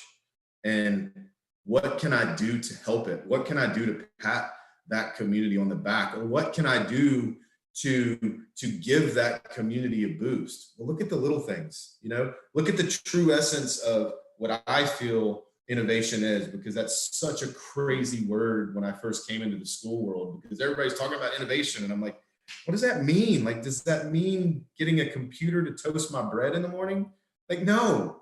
Innovation is walking into your space, walking onto your campus, walking into your classroom. How you wake up in the morning and how you look at things is, I'm going to be innovative, because that means I'm going to do something really cool with what I already have, right? So what can you do in your community? What do you have in your community that can help your community? And I think I don't know, man. Like, I'm not going to say 5 years ago I was hoping for a pandemic. I would never say that. But I think right now, really looking at where we are, and it motivates me, right? Like, it gives me purpose. But I think to be where we are right now and to shift how we look at things and go, man, it's so frustrating. I'm tired of masks. I'm tired of this. I'm tired of Zoom calls, whatever. Well, if it'll just get you through the day or this period of time to shift and go, what can I do, right? Like, look how far we've come as a community in the school that you are in. But then what can I do to contribute? Because really that's the goal, right? Like, when we're talking about taking the temperature of your community, it's not just what you're doing, right? Like, you get motivation by seeing someone else make a deposit into the community world. So when I see the accountant that came in proctored lunch yesterday to give the 4th grade teachers a break. When she came to me in the cafeteria or in the kitchen while we're, running like chickens with our heads cut off, they go, "That's really cool. Like, I really enjoyed this. Like, I'm now ready to go back to my desk, and I think I'm going to be able to count beans or market our school better," because it really kind of shifted or just gave me this thing and made me realize what I'm really doing. Like, guys, that's moving, right? Like, that's part of it. And especially in challenging times, you have to look at today, right? And look at, how am I going to do better for today? And we're all caught up in, how am I going to do better? Or how are we going to get to quarter? How are we going to get to semester? How are we going to get, through this gala or that gala or this marketing thing and this marketing thing? And there's nothing wrong with that. But then also to be able to offer someone in your community a time to go, okay, cool. Like, let's stop everything and just focus on right now. And I think if you can take that and apply that to your world, not just get fixated on, oh my God, I got to do that at lunch. Just use me as an example, right? And how can that apply to your world in the classroom or in your office or whatever? I think that's a great nugget. Yeah, and I think that concept of what can I do to do better today is, how can I make things better today for myself, for others, for my community? If you are struggling with, like I talked about in my session with mental health, that you're struggling with where your community is, that's such an important just first step, because you can't think about the next gala or the next marketing plan or the next this until you think about, what can I do today? What can I do today to make my community better? So I love that. I think that's such a great kind of perspective on community. So we are just about out of time. So I just wanted to say thank you. So I've seen you present several times, and I've seen pictures, especially from like your garden and the things that your students are doing on your campus. And I know that there's such a great sense of community. So, thank you so much for sharing that with us, and for, like we talked about before we started recording, for not focusing on the pandemic, but saying, this is a thing that's happening. Here's how you can still do that. I love the idea of the local restaurants doing a call and a support for them. So thank you so much. Amy, do you have any questions? I do not. I love all the talk about community around food, because I love food, and it's a great way to bring a community together. So, well, I love being involved with you guys. So thank y'all for always keeping your arms open, because it's always nice for me to get outside of myself. And I feel like I'm getting outside of myself or my world when I get to spend some time with y'all, whether it's on a Zoom or it's at a school at a conference. I hope we're back on at a school and a conference sooner than later. I know. Can you believe we saw each other in February at Good Shepherd, and that seems like 15 years ago in some ways. So that was February, wasn't it? It was the last conference we had before the pandemic. Yeah. Wow. Yeah. Once we hit March, man, things just went really fast, really slow, really fast, really slow. Mm-hmm. Funny how that March was the longest month of my entire life. So, well, thank you so much. I really appreciate it. I appreciate you being here. And I will share links to your program and the school with the video as well, so people can contact you to talk more about community building. I know, just like teachers, I know that this is a lot of work on y'all orchestrating it. And I just, my hat goes off to you guys, staying true to y'all's game and saying, no matter what, we're going to make these conferences happen. So I look forward to seeing y'all in person, but keep up the great work trying to orchestrate all these moving pieces on Zoom. And thank you for this is a great validation of where technology needs to be going, because I'm thankful for the technology that we have so we can still reach each other. So have a great weekend, guys. Thank you. You too. All right. Welcome back, everyone. Thank you again so much for being here. I hope everybody had a nice lunch. I chose to go the less healthy route and eat Cool Ranch Doritos and Mega Stuffed Oreos for lunch. So feeling pretty strong, feeling good in my body today. But I'm so excited everybody is here for a day of educator self-care. Next, we have Greg Graber, who is a Lausanne Learning mentor. He's a longtime friend of Lausanne Learning, and he is the Lausanne Collegiate School Director of SEL. So we're super excited to have him here. He wrote a book a couple years ago called Slow Your Roll, Mindfulness for Fast Times. So he's going to talk to us a little bit about mindfulness and health, and kind of like I did in my session earlier, a little bit about kind of how mindfulness doesn't mean clearing your mind. It means, you know, giving space for those emotions. So Greg, I've got you as a co-host as well. Feel free to just go ahead and take it away. All right. I appreciate it. I hope everybody is having a great Saturday morning. I was talking to Amy while we were in the waiting room for Amber, and she was asking what was going on. I was doing a little bit of power washing. So to your point, anything that you can find that's therapeutical or therapeutic rather or being really engaged in the moment. It's sort of the goal is not to block that stream of unconscious thoughts or that overthinking, because we can never sort of block that. When we try to have mental resistance, it only makes it that much stronger. Sometimes when I'm presenting to a class, especially younger students, maybe middle school or high school, I'll give them a little experiment to do. I'll say, try not to think about something, or sometimes I'll name a topic and I'll say, okay, I'm going to say this. Now let's do this experiment. Try not to think about it. So a lot of times with mindfulness, the more effort we put into it, as oxymoronic as that sounds, the more difficult sort of it is to be mindful. I just taught my Saturday morning class in Midtown Memphis, and after we had a silent meditation, one of the students was asking me, what happens if I can't stop thinking? So to your point, Amber, we can never stop thinking. Social scientists they differ, but they say we have upwards of 50 to 70,000 thoughts during a 24-hour period. I'm not really good at math, but I think if you break that down, that comes to like 48 or 50 thoughts a minute, something like that, always sort of cycling through our minds. And typically we're always fixated on the future, what's right around the corner. From an evolutionary biological perspective, being able to always sort of think a step ahead or even fixate on perceived threats has ensured the survival of our species. But with that said, it doesn't really make us happy or content. So as cliche as it always sounds, and we all know, all the mindfulness and meditation teachers tell us, the objective is to stay in the present moment. Sometimes people ask me, well, don't we learn from the past? And don't we plan for the future? Absolutely. But the difference is we try not to vociferate about the past or beat ourselves up about what we perceive to be past mistakes. And we don't live in the future.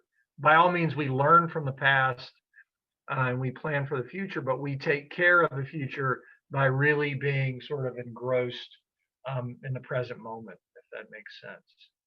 So one great thing that you can do, I was talking to a counselor yesterday, and there's an acronym in cognitive behavioral psychology called TEA, just like drinking tea, TEA. It is thoughts, emotions, and actions. So our thoughts can influence our emotions. If we really get stuck in our heads, our thoughts can turn into sort of bad or unhelpful emotions, and that can turn into sort of impulsive actions, or we're acting out of fear or anxiety. So as educators, we all know the term metacognition, right? Which is kind of thinking about our thinking or thinking about our thought process. So that's the first step in my 4-tier approach to mindfulness and self-care and compassion for educators is, number one is thinking about our thinking. Simply thinking about our thinking will redefine and sort of reframe or restructure our relationships with our thoughts and our emotions, if that makes sense. So it's all in the nomenclature. Like we know, a lot of it starts with the vocabulary. So what I really implore our faculty at Lausanne to do when we're working on self-care is start seeing your thoughts as mental activity, just like dribbling a basketball or walking or kicking a soccer ball or running is physical activity. Thinking is merely mental activity. So think about it in those terms, and also see your thoughts as where they are not absolute truths. We don't have to buy into every thought that pops into our head. You know, like I was saying earlier, if we resist, if we have mental resistance to our thoughts, it only makes them stronger, right? Again, it goes back to try not to think about something. So what I really encourage people to do is bring your awareness to your thoughts, and they're more apt to sort of unhelpful thoughts are more apt to dissipate over time if you simply bring your awareness to them. And one little trick that we can do is, I hate the word hack, I don't know why, but trick is cheesy. I'm sorry, Amber, for maybe there's a better term we can come up with. But one little trick that we can do is it's a mantra. So when you're having unhelpful or unuseful thoughts, especially right now, if you think about it, during the pandemic with all the stuff that's going on and all the pressure we have at home, at school, the political division, the social injustices occurring in society, when you start cycling down or going down the rabbit hole of negative thinking, have a mantra that you say to yourself, which is this useful? Say to yourself, is this useful? It's a simple concept. It's a simple tactic to employ. The difficult thing is remembering to do it. And most of the time, if you can stop yourself, you know, after a couple minutes, you're less likely to spiral down that rabbit hole. And again, start seeing your thoughts as mental activity and not absolute truths. I work with a lot of athletes, but this is good for everybody too. Start recognizing the stress in your body, because typically stress will manifest itself physically before we realize what's going on in our minds and we're mentally stressed out. So there are certain little triggers or alarms that we have in our bodies when we get stressed. Could be butterflies in the stomach, could be sweaty palms, could be your heart is beating faster, could be your breathing isn't as free flowing, it gets tight or constricted, your throat might close up. Start listening to your body. And when this happens, bring your awareness to that in your body. And then also take a deep breath, or two or three or a half dozen. We teach our kids to do this at Lausanne. And we always tell the little kids, because they think it's funny, when you tell them to take a deep breath initially, they'll breathe in really deeply and try to sound like Darth Vader and laugh about it. But you just tell them they can do it where no one knows that they're doing it. And we can do that as educators as well. The science behind it is you simply just breathe through your nose, you hold it for a second or two, and then you do a slower exhale throughout your mouth. It puts oxygen into your brain, and it sort of suppresses the cortisol and the adrenaline. It quiets our amygdala. So it quiets that sort of emotional part of our brain where we can drop back into the thinking part of our brain, or the rational part of our brain, if that makes sense. So again, redefine or restructure your relationship with your thinking and your emotions by knowing, that your thoughts, you don't always have to be susceptible to them. You don't have to be a victim to your thoughts. Know that they're not absolute truths. It's mental activity. Learn to name and feel first, and then name where that stress is in your body, and then kind of take a couple of deep breaths. Also, again, know that you have a ton of thoughts, and most of the thoughts that we have in our mind are erroneous. They mean absolutely nothing, which is fine. If you think about it, I always say this when I present to a big group. We all have some pretty sick thoughts. I love to say that when I'm like at a house of worship, like a church or a synagogue or something. Everybody kind of gasps or they look, but we do. We all have some pretty sick or unusual thoughts that are just sort of jabberwocky. They mean nothing. So just know that, having a deep, dark, or a troubling thought doesn't mean that necessarily there's anything wrong with you, because that happens quite often. So learn about that stress in your body, where it is, how to pinpoint it, put your awareness on it gently, take a couple of deep breaths. The other thing that I advise people to do is get in the habit of building pockets of stillness and silence during your day. So I saw an article yesterday that said we're on our smartphones on average every 5 minutes. At least we're picking up our smartphones. And I have no problem with smartphones. I love technology. I'm on mine as much as anyone. But every time we do that, we have to realize that two things occur. One, it takes us out of the present moment. And two, it's a hit of dopamine to our brains, which necessarily isn't always a bad thing, but it seems to sort of get us excited or stimulated or at least distracted. So what I really encourage people to do is have a mindful relationship with your technology. Technology in and of itself isn't a bad thing. Thank goodness for it. But just sort of monitor and know how much you're using it, and that you're using it in sort of positive ways that are benefiting you. And if you could have times during the day when you intentionally don't have tech, whether it's obviously maybe when you're exercising or when you're going for a walk or when you're meditating or something like that. What I also encourage people to do is take deep breaths during the day, like I talked about. One of the ones that we do, our teachers at Lausanne engage in, and we also teach our students, it's called 517. And it's sort of a mantra, but it's with numbers. So you don't really fixate on your thoughts. It's where you breathe in through your nose for 5 seconds, hold it for 1 second, and then you breathe out through your mouth for 7 seconds. And you can kind of do this over and over again. You can set your smartphone and do it for a couple of minutes.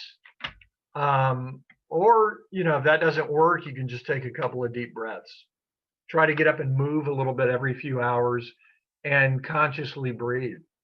One little breathing exercise that you can do is, especially if you're stressed out, or this is also kind of a good way to meditate, is you take your right hand, you put it on your heart, and close your eyes. You sit up straight with your spine straight.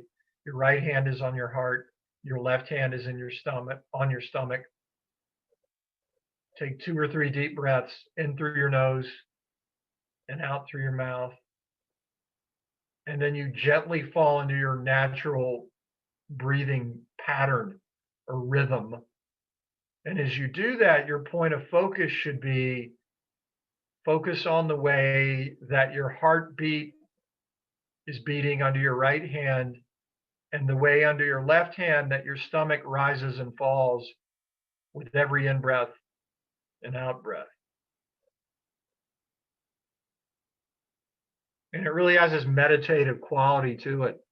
And again, you could set your smartphone for 2 or 3 minutes or 5 minutes and do that. Or, if you're between classes, or maybe it's a non-instructional, you're off period, you can shut your door, put your hand on your heart, your hand on your stomach, straighten your spine, close your eyes, and just chill out for a few minutes. It's really sort of Amber does that. She comes to my weekly self-care session. We used to do it by the lake at Lausanne, or we do it when it's warmer by the lake. Now we're doing it in the art room. And it's just a great way to sort of break that unconscious stream of worry and thoughts that's going through your head. You can do it with your students as well, if that works. I encourage people to breathe, do conscious breathing proactively and reactively. And that means, again, when you feel stressed out, if you feel eager, anxious, nervous, whatever it is, just kind of jacked up on adrenaline, take 2, 3, 4 deep breaths. And I encourage people to do it before they perform, to get focused and centered, whether it's before you shoot a free throw if you're a basketball player, or if you're an educator, maybe before you're presenting to some colleagues, or maybe before you're teaching a class, take a couple of deep breaths. Those are the sort of reactive ways to do it. The proactive ways to do it is have several strategic times during the day where you take deep breaths. For some people, one little trick is every time they enter a new room, when they cross a door threshold, they'll take a deep breath, an in breath and an out breath, or maybe between every class. At Lausanne, in our middle school, we have what's called a mindful moment, and our teachers will lead the students through these breathing techniques. It's been a big game changer for us.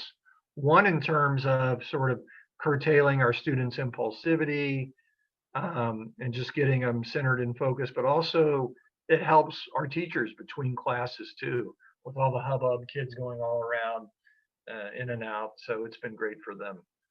The third thing, so the first one again is thinking about our thinking, sort of the metacognition. The second one is the conscious breathing. The third one, which we kind of touched on this with the breathing because they intersect a bit, is meditation. I highly encourage everyone to have a daily meditation practice, and it looks different for everybody. But what I tell people to do when you start off, do it first thing in the morning and set your timer or your smartphone to 5 minutes and close your eyes, and you meditate on the way your point of focus again can be the way that your stomach rises and falls with every in breath and out breath.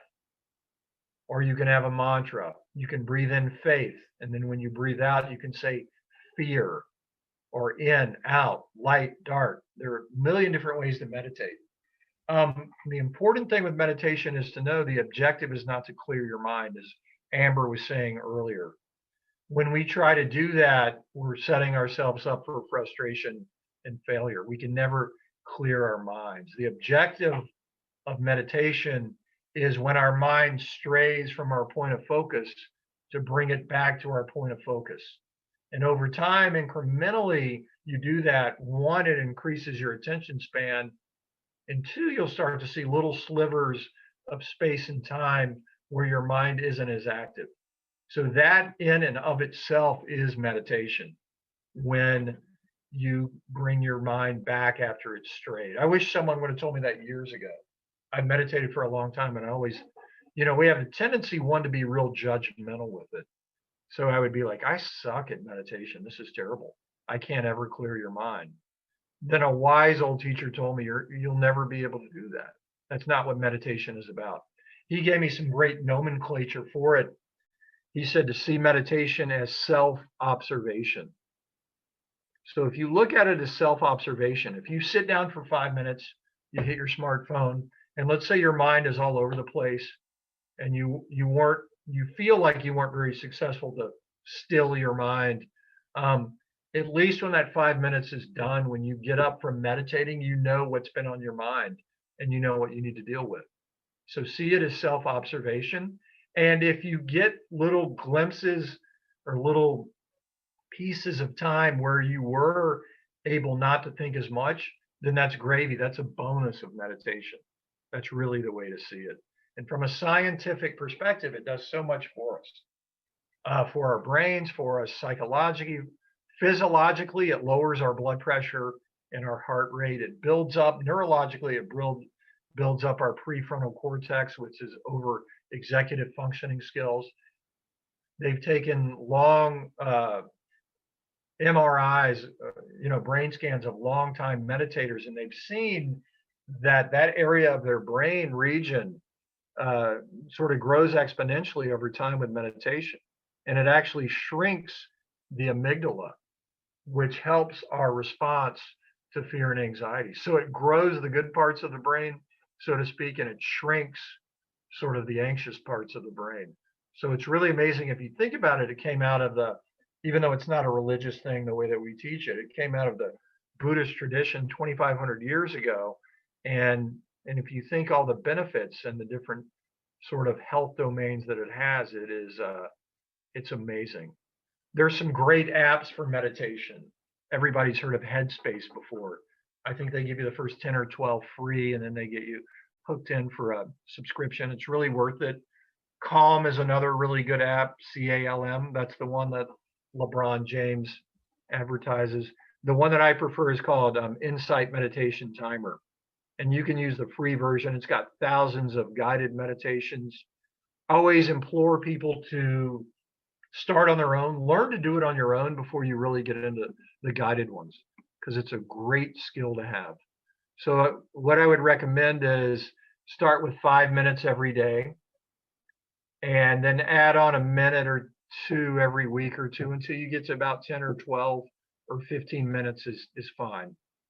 A lot of people think in our culture that more is better with meditation. You're going to hear my dogs bark. I'm sorry, my wife is getting home. It's good for, helps my mindful practice, right? More is not necessarily better. 30 minutes or an hour of terrible meditation time is not good. I'd rather have 10 minutes of quality time, and get those little ones during the day as well going on too. Try to sneak in little 5-minute ones as well. I try to shut my office door around 2 or 2:30 every day and get one in. But I really recommend that you do it in the morning is better. One, I don't want to say you get it out of the way, but you don't forget to do it.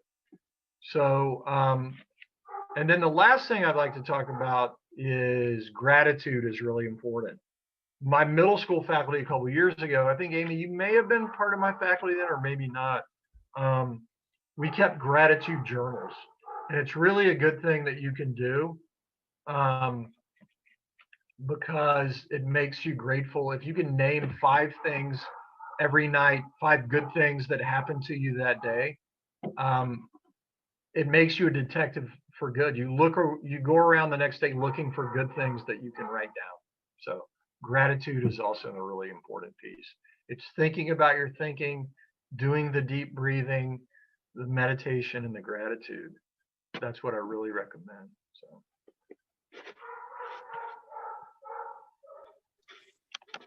Do you have any questions, anyone? So Greg, I was just gonna hop in real quick and say, I definitely took some of the stuff that I've learned in like our self-care sessions and used them in my session about anxiety this morning. But one thing that I think is really a piece that people don't totally understand about like meditation and kind of this practice is that it's not dismissing thoughts. It's kind of like with anxiety. You're not dismissing anxiety. It's not like how to stop anxiety. It's how to see it, recognize it, and then let it go. Can you talk a little bit more about kind of that process?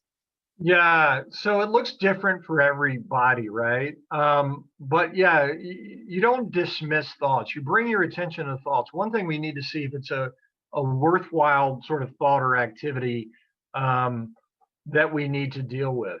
But what a mindfulness or meditation practice specifically cultivates is it gives us skills to better observe our thoughts and to see if they're worthy of having to deal with or not, if that makes sense. Otherwise, we're just susceptible to be reactive to every thought that kind of pops into our head, which is not good, right? And that's, when I work with some of these college basketball teams that I work with, I tell the young men, like, you can either let your thoughts control you or you can try to have some control over your thoughts. Notice you can't control every thought, but you can try to be a little more proactive with your thoughts, if that makes sense. And, and I always like to say meditation is no substitute for counseling or therapy. For me, meditation is it sort of takes the edge off a little bit. It makes me sort of, Dan Harris for ABC TV's on Saturday mornings on Good Morning America, he has a great book called 10% Happier. Meditation sort of makes you 10% happier. It's no substitute for like dealing with heavy trauma or psychological issues, but it makes you sort of less anxious, if that makes sense. Yeah, no, that absolutely makes sense. Any little thing, all those little things add up, right? Even if it's not one huge thing, it's a bunch of small things that add up to a bigger percentage of being happier, or being more grounded or more well rested, or any of those things. Well, let me interject there. Yeah. Well put, Amber. They did, it's always a proverbial they. Matthew Killingsworth, I think was his name, years ago did some interesting research where they ascertained that we're much happier in the present moment, even if we're daydreaming of some exotic locale, say Tahiti, on a vacation, on a beach. Even if you're not in the present moment, you're daydreaming of something that really makes you happy. You're not happy because then you come back to the present moment. You kind of wish you were there. We're so much happier and more self-fulfilled if we can be in the present moment. As cliche as that sounds, because with mindfulness, we always hear it's about being in the present moment. But if you think about it, we time travel so much. We spend our waking hours, if we don't watch our thoughts and we aren't mindful and we don't have this sort of proactive approach with our thoughts, we are reminiscing or vociferating about the past, or we're very anxious about the future, especially in the midst of a pandemic, some unusual time like this. But if you think about it, if you're really actively engaged in an activity, it's sort of, you're in that flow, or you're in what they call zone, and you're not worrying about all this sort of other peripheral stuff. That's why, athletes who can really, they call it flow now. They used to call it getting into the zone, who can really focus their attention on the present moment. I don't want to say it blocks all that other stuff out, but it just makes it insignificant. It's almost like people, there's a lady in my meditation class who is an artist, and she really gets into a state of flow, she tells me, when she's working on her artwork. So a mindfulness practice doesn't have to be only the time that you're meditating in your chair or on your cushion. It could be if you're running and you're sort of myopically focused on your running, on your form, on your breathing, maybe the rhythmic sound of your feet hitting the ground. Or if you're a swimmer, you're concentrating on the strokes. Or if you're walking in nature, if you're really, your five senses are really engaged with what you're doing. Here in Memphis, we have Overton Park. It's an old growth forest. I love to walk there.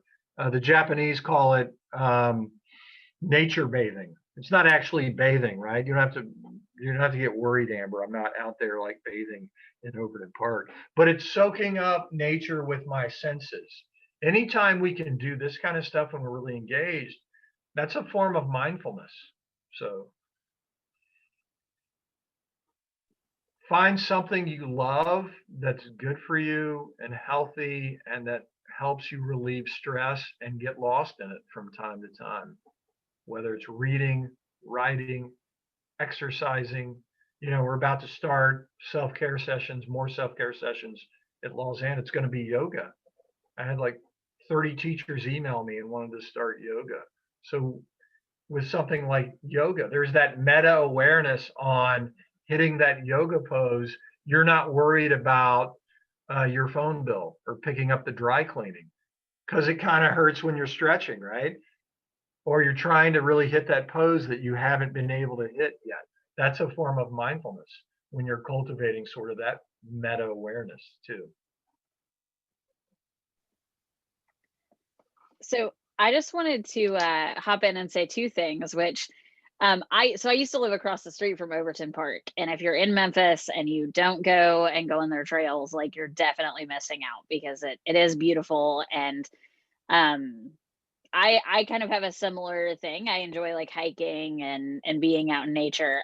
And that's very relaxing and meditative. So it doesn't have to be just like sitting in a room with your eyes closed. It can be multiple things. Right.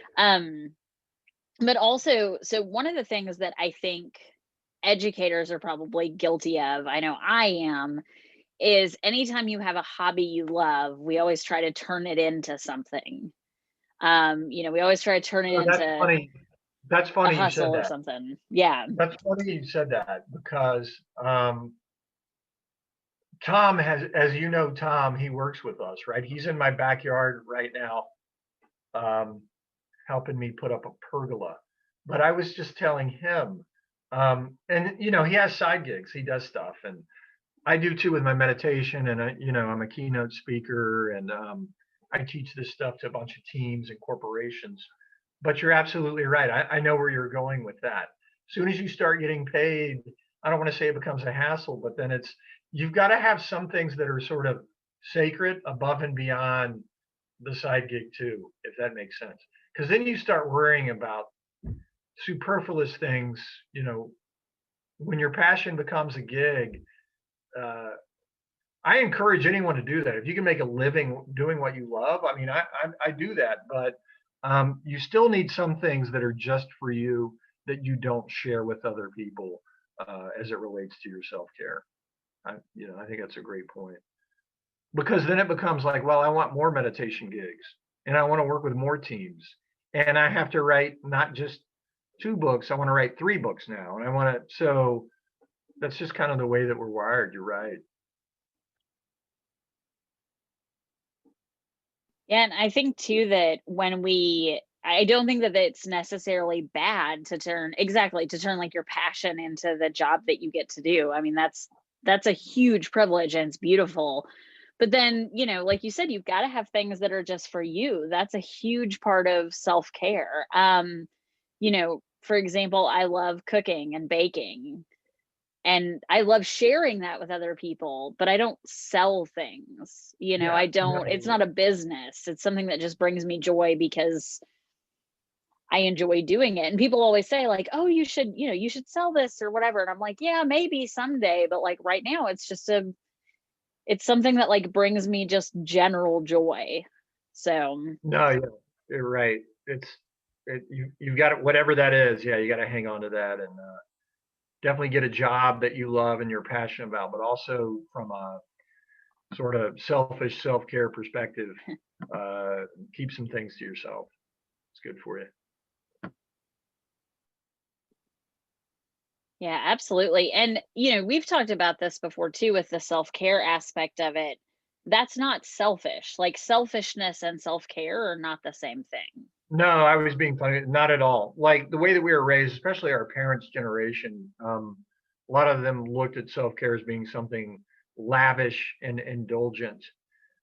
We now live in this accelerated culture that's everything happens at warp speed, much quicker than our parents' generation. And so, sort of the Trojan horse from a work perspective is the computer and technology.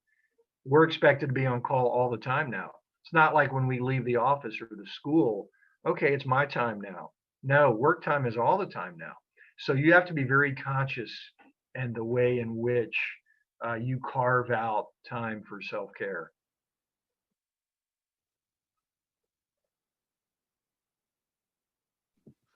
I have a question. I want you to, if you could, speak more about the gratitude journal that you had your teachers do, and what kind of changes did you notice in the culture during that time where you had them be detectives for good?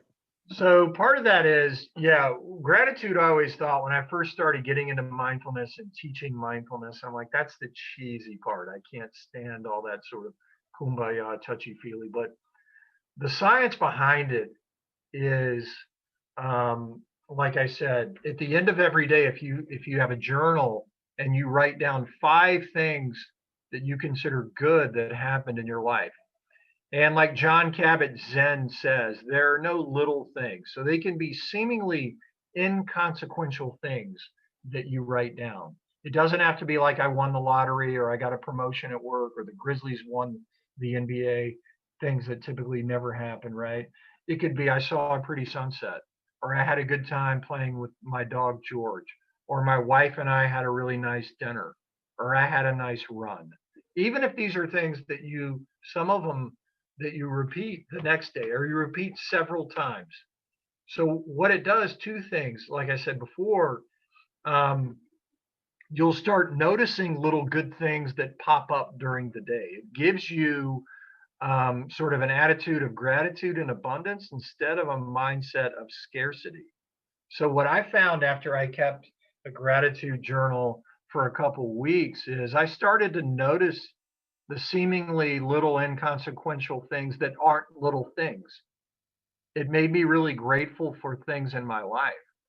Things like having a good meal that I wouldn't have thought about before, or just kind of nice weather, or having a good conversation with a colleague. And if you write those things down, from a neuroscience perspective, it's neuroplasticity. When you focus on gratitude, neurons that continue to fire together, they wire together and they cut sort of neuropathways in our brains, and it changes the way that we think. So the science behind it, the neuroscience behind it is it makes us more grateful. So we saw that instead of looking for, or just our default mode being things that didn't go well during the day, it totally flips the script on that. So there's sort of a practical aspect to it, Amy, but also there's great science behind it.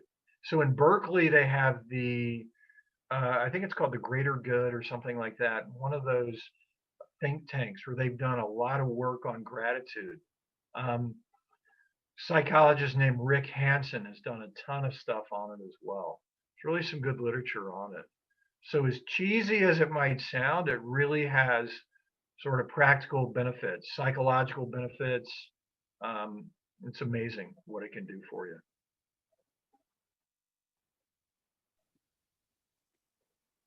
Yeah, and one of the things that I think is so interesting about that. So we actually in January have a presenter who we've worked with before, who was at Good Shepherd with us earlier this year. Mike, who is at a school in California, he works for a nonprofit called Give Thanks, and they work a lot in gratitude science. And you know, the cool thing for me about that is that you don't have to, it's not like you have to like keep a separate like gratitude journal necessarily. I know I talked this morning about how I have a planner that on one side it's like planner, it has to-dos, and on the other side it's like a lined page. And I write down what happened that day, like gratitude things, you know, notes in general, but keeping all that in one place, you know, on the planner side, I always tell people like you're 42% more likely to do it if you write it down. But it seems like even on the gratitude side too, you're more likely to remember and appreciate it if you write it down. You're absolutely right. And there's so many reasons why journaling is good, so many benefits to it. And so what some people do with a journal is they'll have an entry every night, say at the end of the day. And the first part will be not necessarily stream of consciousness, but just kind of a couple of highlights from the day. And then they'll list 3 things that they're grateful for, or 5, like I said. And the neat thing, to your point, Amber, about having it in one place is you can go back on a bad day and look, and it makes you feel really good. 1, the good stuff that happened, but 2, even if you write down some of the bad stuff that happened, you know that I've made it through all my bad days so far in life, right? It's not catastrophic. Bad days are going to happen. There's sort of an ebb and flow to it, which really ties into the mindfulness too. So yeah, so many benefits to that. It also clarifies your thought process if you journal as well. So many different ways to do it too. There's such a thing called writing meditations too. You can sort of write, you know, different things out that you want to focus on. So I highly recommend it. And don't make it where it's just one more thing that you're doing and you kind of want a quick fix. We always have a tendency to do that. Even sometimes when I'm in a rush and I meditate, I'm like, I've got to get my meditation in. And it ends up not necessarily being a quality meditation. It's the same thing with journaling. Carve out a little bit of time. You know, you can take 5 minutes every night and just, doesn't even have to be in complete sentences. Write 3 things down that you're grateful for that happened that day. Put the date on it. And then look at it for a minute or 2 every night before you write 3 more down. Yeah, this definitely doesn't have to be a big time suck for sure. You can do small. I agree with your statement earlier about a 10-minute good meditation or useful meditation is more important than just an hour of like anxiety and not helpful and not good meditation. So yeah, we live in this culture, and we talked about it the other night on one of our what session was that, Andrew? Oh, book club. Book club, yeah. We talked about that, where we live in this culture of achievement, and it's all, you know, a lot of times we don't bother to do something unless we think it's going to benefit us professionally or whatever. And there's a whole culture of doing instead of being, just be, just sometimes it's okay to do nothing and not feel guilty about it. That's the whole sort of philosophy or the mindset behind self-care. It's okay not to always be doing something productive, no matter what society tells us about that.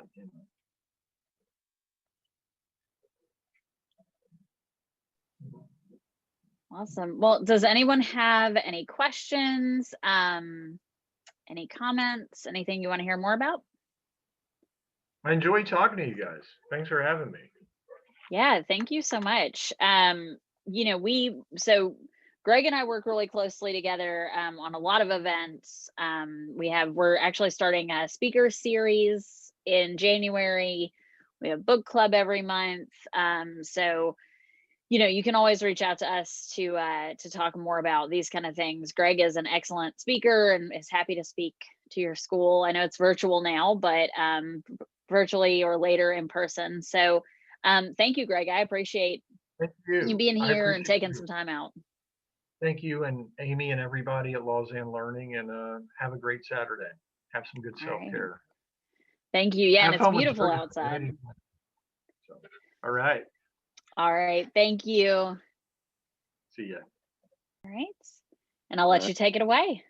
Perfect. First and foremost, I need to introduce my partner in crime, Coach Marcia Phillips. Hello, everyone. She's going to be with me. She's really been important to me, not only in my time here at All Saints, but really implementing a lot of stuff that we're going to talk about. So, no problem. And all of the wonderful videos and stuff that we did make that you guys will see later, she did it all. So, wanted to start talking a little bit about, obviously, hacks for physical care and well-being, but realistically for us, I think the first thing that we need to do is kind of set the stage of who we are, and then kind of figure out where everybody else is and kind of where everybody else does and things that sort. So for us, my name's Jojo Juarez.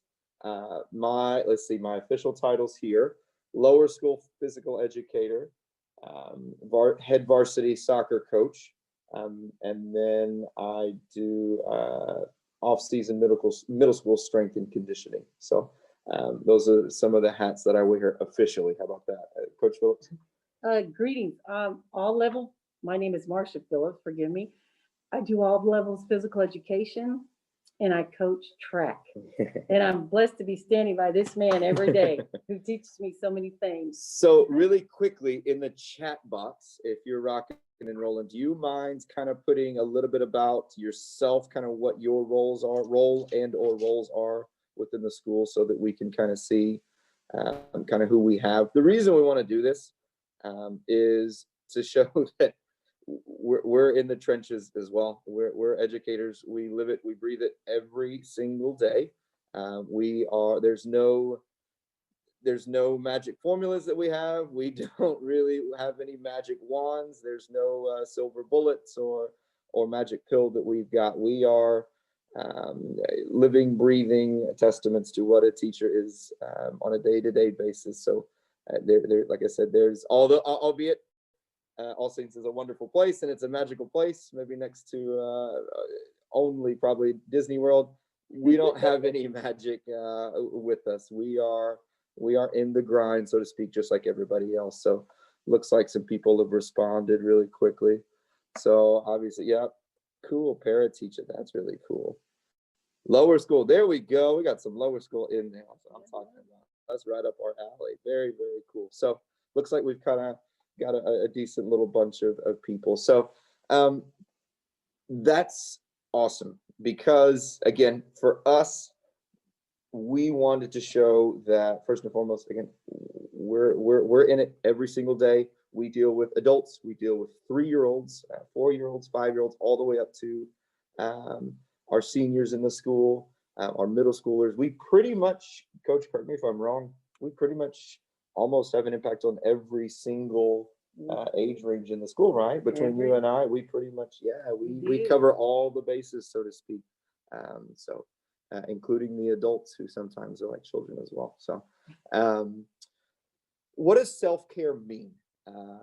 That really, for us, took on a couple of different terms. It took on a couple of different ideas in our minds. For us, what we decided what self-care meant was being able to take care of yourself so that you can take care of others.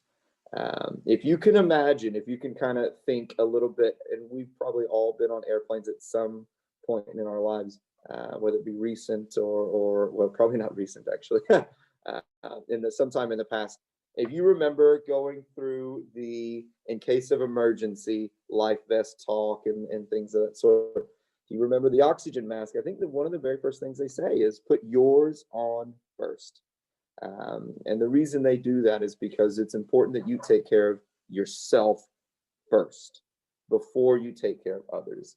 We like to think that we can't give our best really until we are at our best. And it's important because, number one, the kids deserve our best every single day. We all know that. We all think that. We believe that, or else we wouldn't be doing what we do. But number two, I don't think being selfish and I don't think taking care of yourself is a bad thing.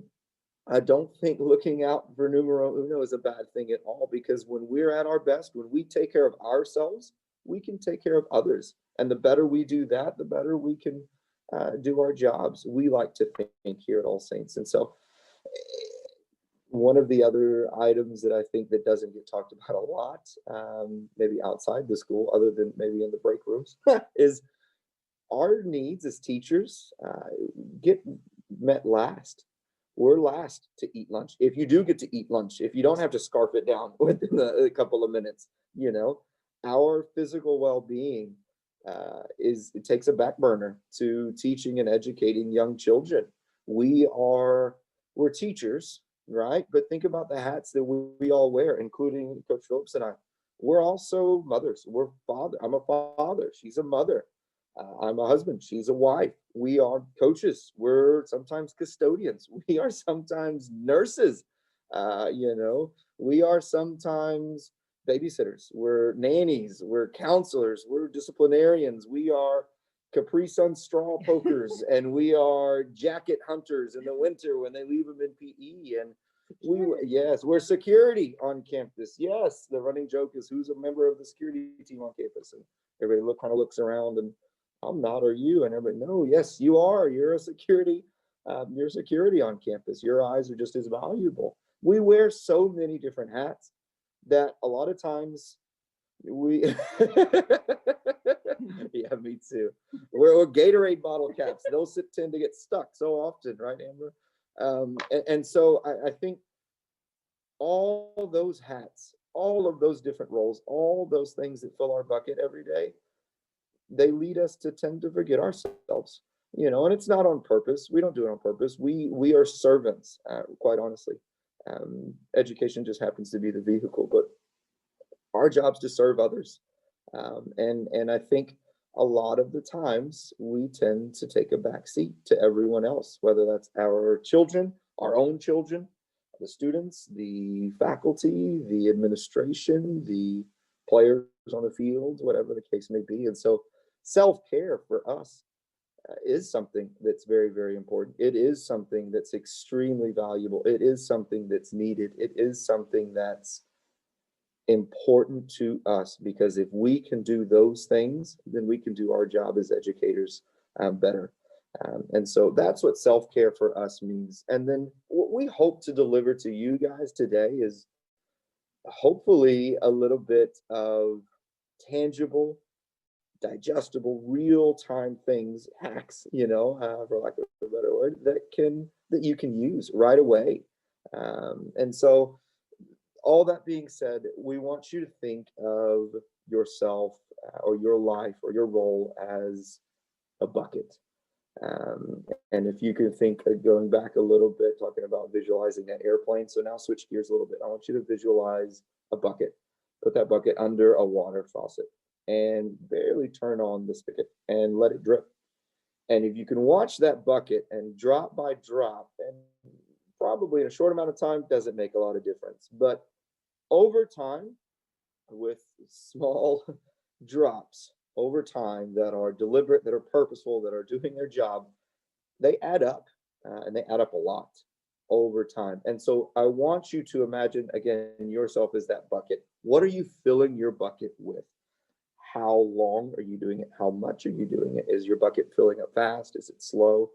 When we talk about self-care, I think there are ways to hack within the realm of being a teacher. I think there are ways to hack the physical state of our well-being as teachers. And if, as long as it's deliberate and purposeful, I think it can go a long way, albeit it's small, probably sometimes maybe a bit boring, probably very difficult to think about consciously. But at the end of the day, over time, if they are deliberate and purposeful, it will add up. Everything adds up, both negatively and positively. So just kind of keep that in mind. Now, switch gears a little bit. Think about a normal day of a teacher. Think about, in my mind, I have mine broken down into a couple different stages. So think with me here. We're about to wake up on Monday morning.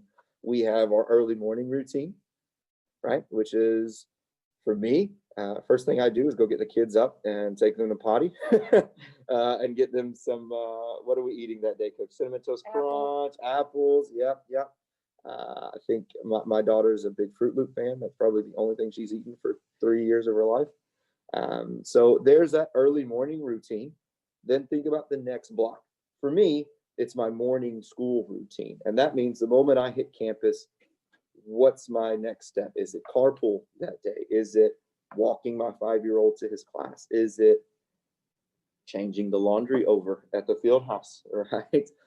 Is it setting up equipment? Is it unlocking all of the gym doors? Is it, filling up water coolers for the game that day? Whatever that morning school routine is, depending on what day, you've got that next section. What else? Is there anything that you do, Coach, that fills in that mid-morning? Try to make sure I answer all my emails. Oh, that's part of my another. day. She's much better at it than I am, I assure you. Oh my goodness.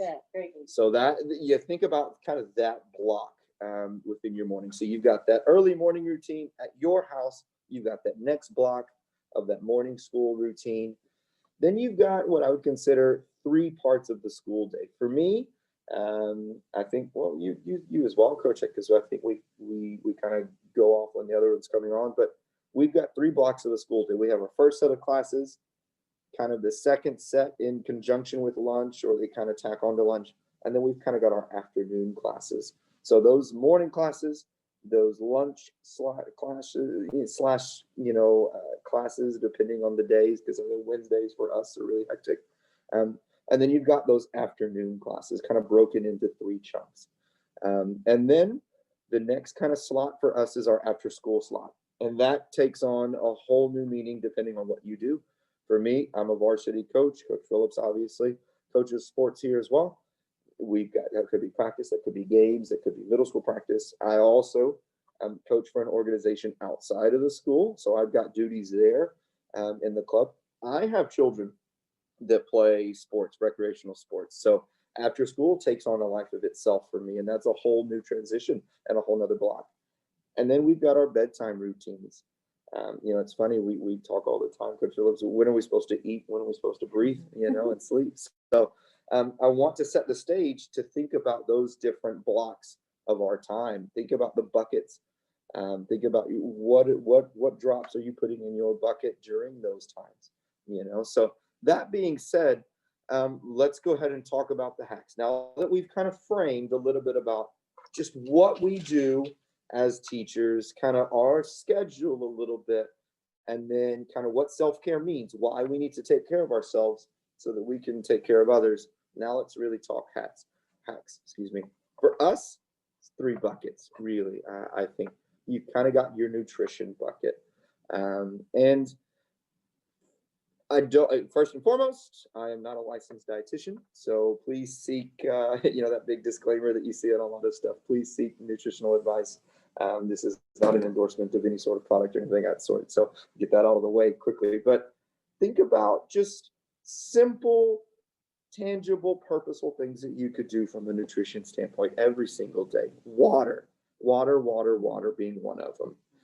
I think it's really easy grabbing a water jug and keeping it with you every single day is probably one of the first and foremost hacks that I would offer anyone that's looking to try to improve their health, whether that's for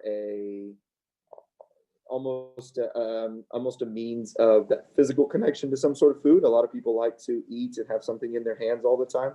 Having that water bottle offers that for them, or whether it's for just strictly hydration. Drinking water in and of itself is proven, and there is research it's proven to have a number of benefits. So now, going forward, you could have water bottles that have the little tallies on them. I need to drink this by this date or this time, or so on and so forth. You could have flavored water. You could have whatever you want, but I think that's an easy hack for a lot of different people, for a lot of different reasons. You talk about different substitutions that you could do with foods. You talk about, can I make a deliberate and purposeful effort to eat a piece of fruit or a vegetable, maybe just one a day? But that's a small drop in that bucket, a new nutrition bucket, but add that up to a whole month. That's 20 something days of eating a piece of fruit that you maybe never got before. Fast forward, put a couple of chunks of time together. Can I do this every day for 2 months? Can I do this every day for a semester or for a 6-week block? That's a good chunk of time that you are making small, deliberate, purposeful efforts or drops in that bucket that will add up. I see a lot of times, going back to the lower school stuff, you look at a lot of the rewards and things, the little small treats that teachers give as a reward for doing homework or whatever the case may be. Can we rid ourselves of those, or can we make a little bit more conscious effort to make them a little bit more health conscious? Instead of the Hershey's Kisses, can you pick peppermints? Instead of M&Ms, can you do some sort of nuts or some sort of small dried fruit or whatever the case may be? So there are small things that you can do. Eating breakfast is probably another one. Oh, going back, sorry, Coach, think about this. In our PE program, if and when we do have behavior problems or whatever the case may be, I think the obvious thing would be, from a discipline standpoint, would be to sit out those children, and remove them from physical activity. Physical activity and physical fitness, luckily for us, for Coach and I here at All Saints, is extremely valued. And so we feel like to take that away from children, remove them from whatever activity was going on and sit them out, is really counterproductive to what we do. We want them moving, we want them active, and we've now come up with a bit of a lap system, or a bit of some sort of physical response, or some sort of physical challenge, in order for them to kind of, number one, calm down, but number two, try to redirect their attention to what they need to, or what they should have been doing, or whatever the case may be. Same thing at recess. Can we start to find that for our students? So even our students, we can kind of hack our way into adding that physical fitness back in. So going back to the nutrition, meal prep, simple meal prepping, bringing your meals every day. I'll tell you one person that brings their lunch pretty much every day. It's this lady right over here. She does a fantastic job. I'm trying. Yes, she is. It's a fantastic job of prepping. Yes, every single day. Keeping those healthy snacks available too will also help. I mean, and think about this. We're going into the holiday season. We're coming into we just got off of Thanksgiving. Food is about to be very plentiful for all of us. And that comes, gifts. Oh my goodness. Really quickly, type in your favorite snack, if you don't mind. If you're with me, type in your favorite snack. Or if I was a student and I gave you a snack, what would you want it to be? Do me a favor and type that in the snack box. You could tell a lot by people by their snacks. So when you get a chance, type that into the chat box. But I think, yes, amen. We got chocolate. That's typically numero uno, the go-to. Yes. Oh, Reese's. If anybody wants to make me happy, send me a Reese's. Care of Joseph Juarez to All Saints Episcopal School. That's wonderful. Thank you. But that stuff's about to be really, really plentiful. So trying to avoid that is going to be super important. But there are ways to do that. I think the last little hack, the last little bit of advice that I would probably give somebody is try to eat things that expire. You look at a lot of our snacks, you look at a lot of our nutrition, you look at a lot of our things that we have readily available, they probably have longer shelf lives than we do. You think about a grocery store, the general kind of rule of thumb for me and my family, as much as possible, which I do have small kids, so it's not always easy. Shop on the outsides. Those things tend to expire. And up top, try not to eat in the middle. Everything in the middle has, again, a longer shelf life than you and I do. So be very, very careful with those things, those processed type foods, those foods that have those preservatives. Those are, although they're cheaper and a bit more readily available, it's always best to try to keep that rule of thumb. Try to eat things so that you can hopefully hack your way to better nutrition. So the next bucket would be stress management. That's probably one of the most, I think, under-recognized part of physical fitness. I think stress management tends to get a little bit left behind when it comes to physical activity, or this idea of physical fitness or wellness. Managing the stress of your body, the physiological responses that happen in your body and that occur, go hand in hand with your physical wellness. And a lot of people, if they're more conscious of that, will be able to enhance their physical well-being and their physical activity levels as a result of handling that a little bit better. So things, when we're talking about teachers, things that we feel like could be hacks, dim the lights in a classroom if at all possible. Use natural light if at all possible. Let the sunshine come in, open your windows, dim the lights. Those things automatically kind of set a little bit better tone, not only from just an aesthetics level, but I think so often we're under these, I feel like it's just a giant refrigerator light on me all the time. I'd so much rather have the natural sunlight, and that tends to be a little bit healthier for you as well. Go for walks.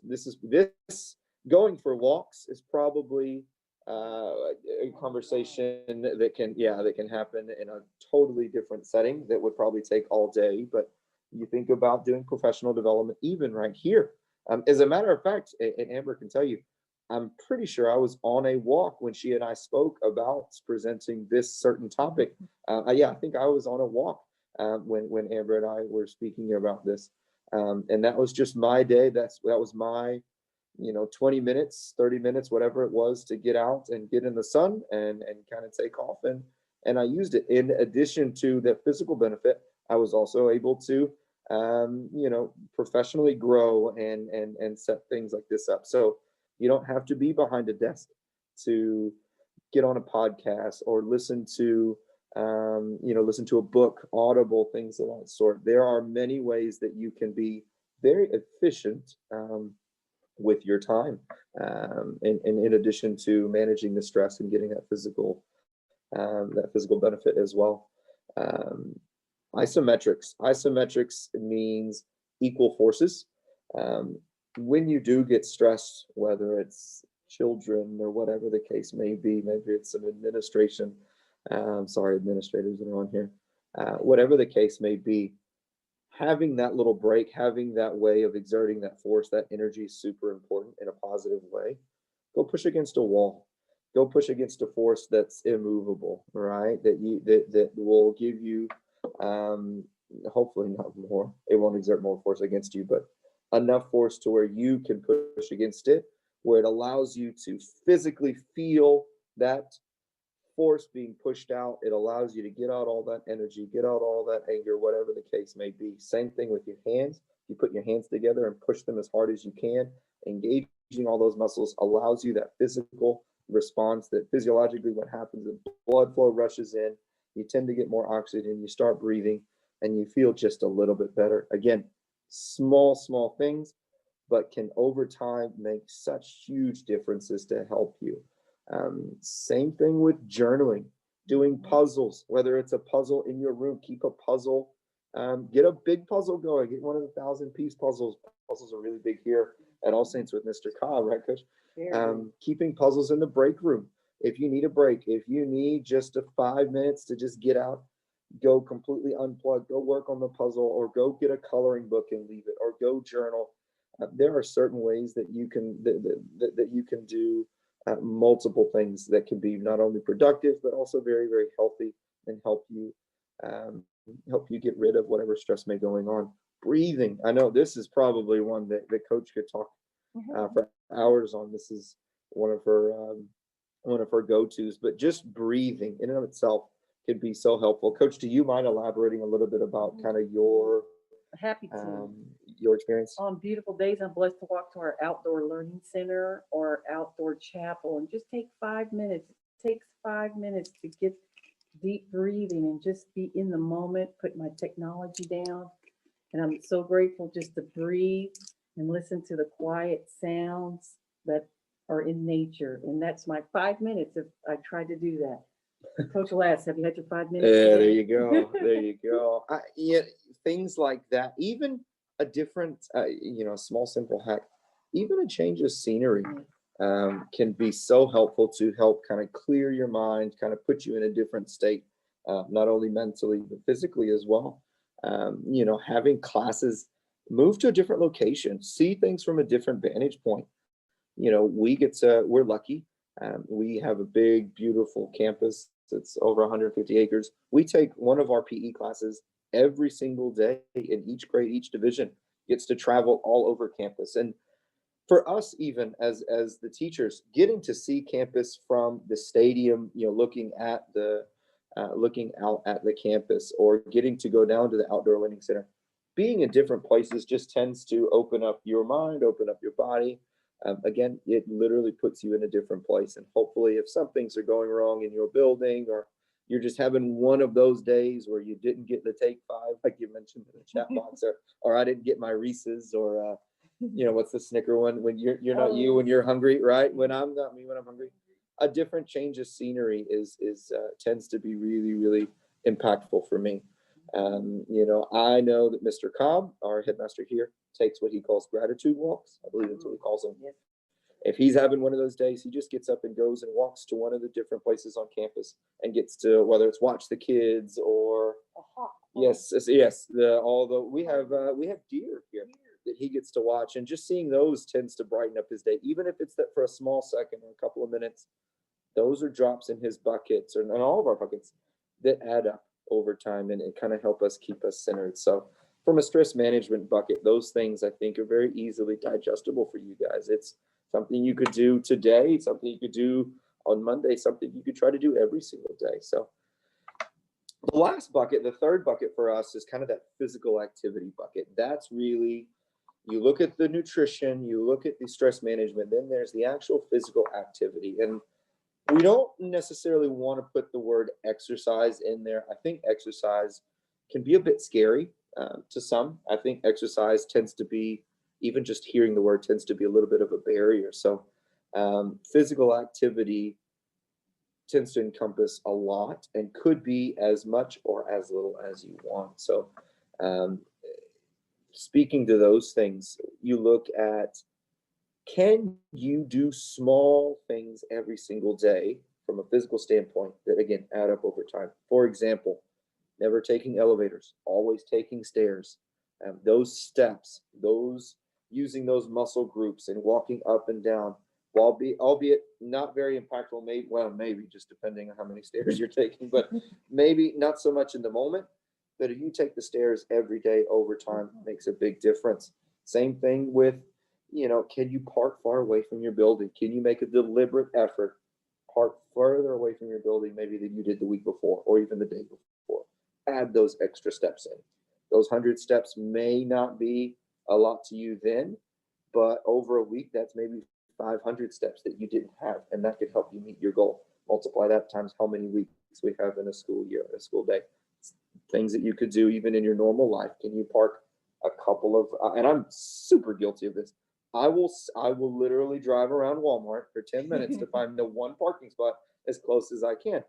And I try to make as much as I can. I try to remember, no, I need to park further away to get those steps in. Those are small things. And keep in mind, I didn't want to mention this, but Coach is a college Hall of Fame basketball player. I was a collegiate athlete as well. So I do feel like we're in good shape where we were, but those are still things that we take every single day very seriously that we can add to our every single day life. And so things that we feel like the teachers can as well. Can you, simple things, can you sleep in your workout wear? If workouts and time is a constraint, is a barrier, can you find time when you first wake up? Will sleeping in your workout clothes maybe prompt you to get up earlier, or maybe even just to get up in general and work out? Could you do, there you go. See, there it is. Sleep. Yep, there it is. I think, and go and for me, what I have found too, and I used to do this a lot when I actually was playing.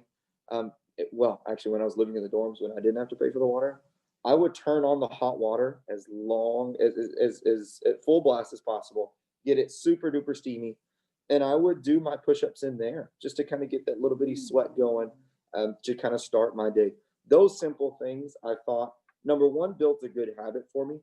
But number two, I felt like I had a slight edge on the day because I did get up. I did start it. Now, every day I don't get up and run 3 miles, or I don't get up and go to the weight room. But if and when I can get that small little drop in that bucket, I think that's an edge for me that hopefully jumpstarts me to take on the day and be conscious of other drops in the bucket that I'm doing. I'm glad you mentioned that about the sleeping one. There you go. I think a couple of different hacks that I use as well, building playlists, depending on how long I have.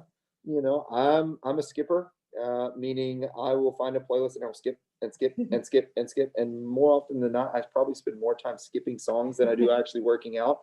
So being deliberate and picking my podcast or picking my songs is really important to me, because that helps me stay on task and stay on target. If I know my podcast is 30 minutes, then I'm going to walk for those 30 minutes. And I've got that time to hurry up and get it in. I can't skip forward. I can't. Yes.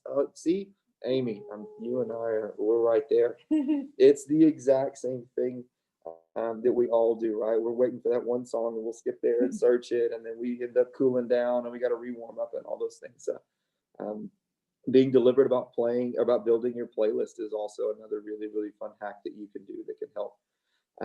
So the one thing that I would offer you guys that I think is probably the most helpful is try to eliminate as many barriers as possible to the physical activity bucket. Bring the shoes, leave them at school. Always keep your bag on you full of gear. Always be willing and able to work out. Don't ever let, I left my clothes, or, I don't have the shoes, ever be barriers to you. And again, we don't necessarily need a gym. We don't necessarily need, a ton of fancy equipment. Outside, walking, listening to the podcasts. I think those things are easy. They're free. I will tell you this. One thing that I did do, that my wife actually does a really good job of, I make it a point not to try to pay for workout facilities just because we do have access to our facilities here. She pays herself every time she workouts. Every time she does a workout, rather than giving the money and paying the money and then not using it to a gym membership, she will slip herself $1 in a jar every time she works out. And that's every time she works out. And so that's one of the hacks that she does to kind of help motivate her, which is fine with me because that ends up being a little bit of the date money or whatever the case may be. So that's also another kind of motivating factor for her that she needs. So I think lastly for us, it's really important that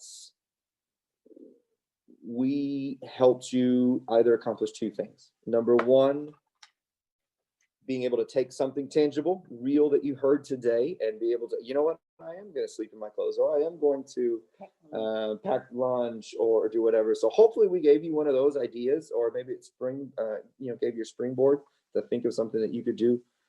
But I think the overarching theme that we wanted to get across was, other than the drops, you can do it. There are ways to knock this out. There are hacks out there. As long as you're deliberate and purposeful, and no matter how small they are, you can hack your way to a better life, excuse me, which will in turn make you a better you, which turns into being better for those kids.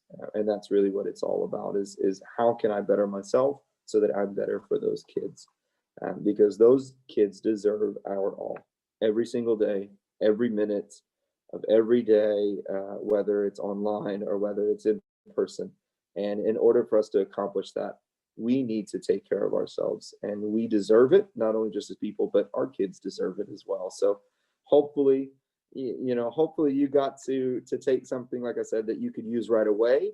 But if not, if there's nothing that you guys did or that you heard that you were like, oh, that's going to fit for me, or it doesn't fit for me, or whatever, at least you know that there are ways, and there are people that are making deliberate and conscious efforts to try to take those extra steps, no pun intended. So Coach Phillips, I think we're good to go. Oh, really quickly, and I'll make sure that Amber gets this out to everybody, but we do have a small video that we'll be sharing with you from some of our colleagues here at All Saints to kind of give you a glimpse of their buckets and how they fill their buckets, that Coach Phillips, our Steven Spielberg over here on campus, put together. So I'll make sure to include that in hopefully in an email to Amber that she ships over to you guys. So Coach, good job. Thank you. Thank you guys for having us. Yes. Awesome. Thank you. Thank you so much. I agree with Amy's comment too.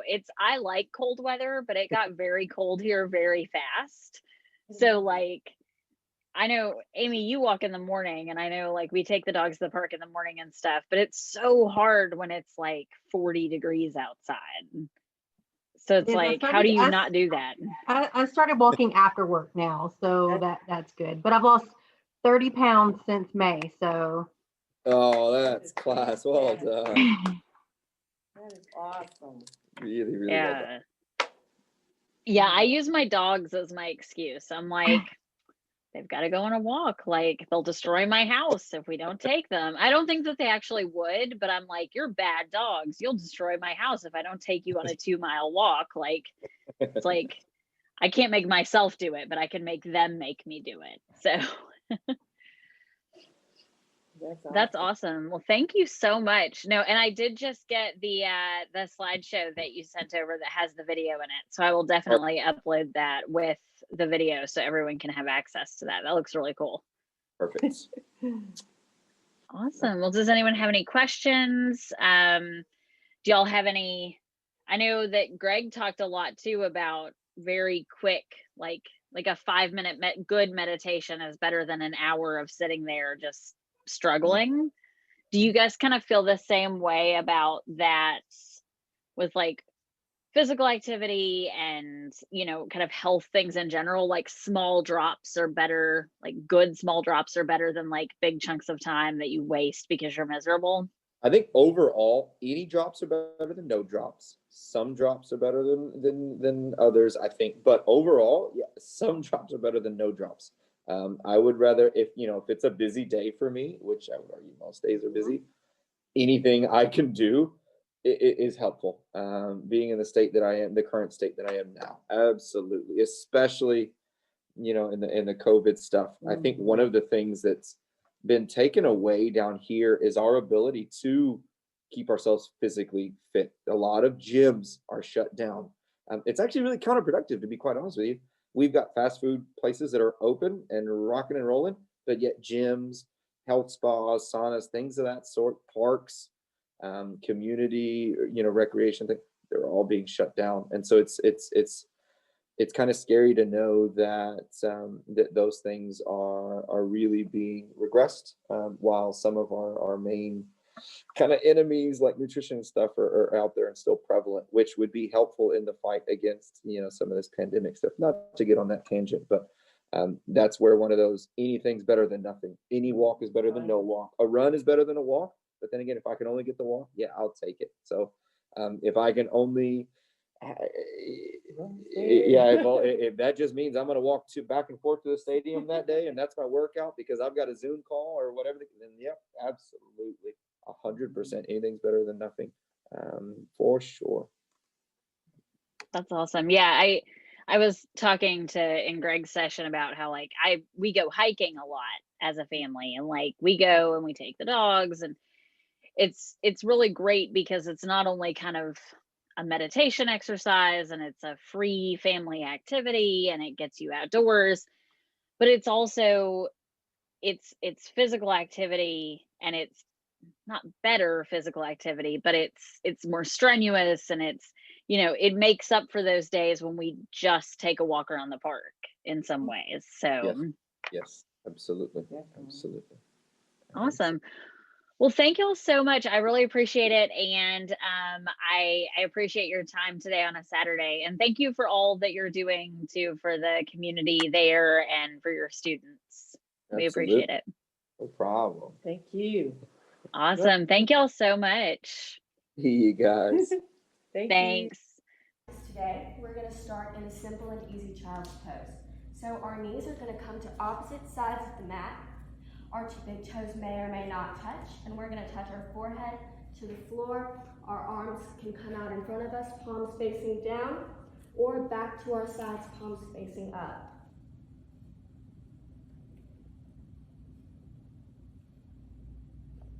In child's pose, let's focus on our breath and moving internally.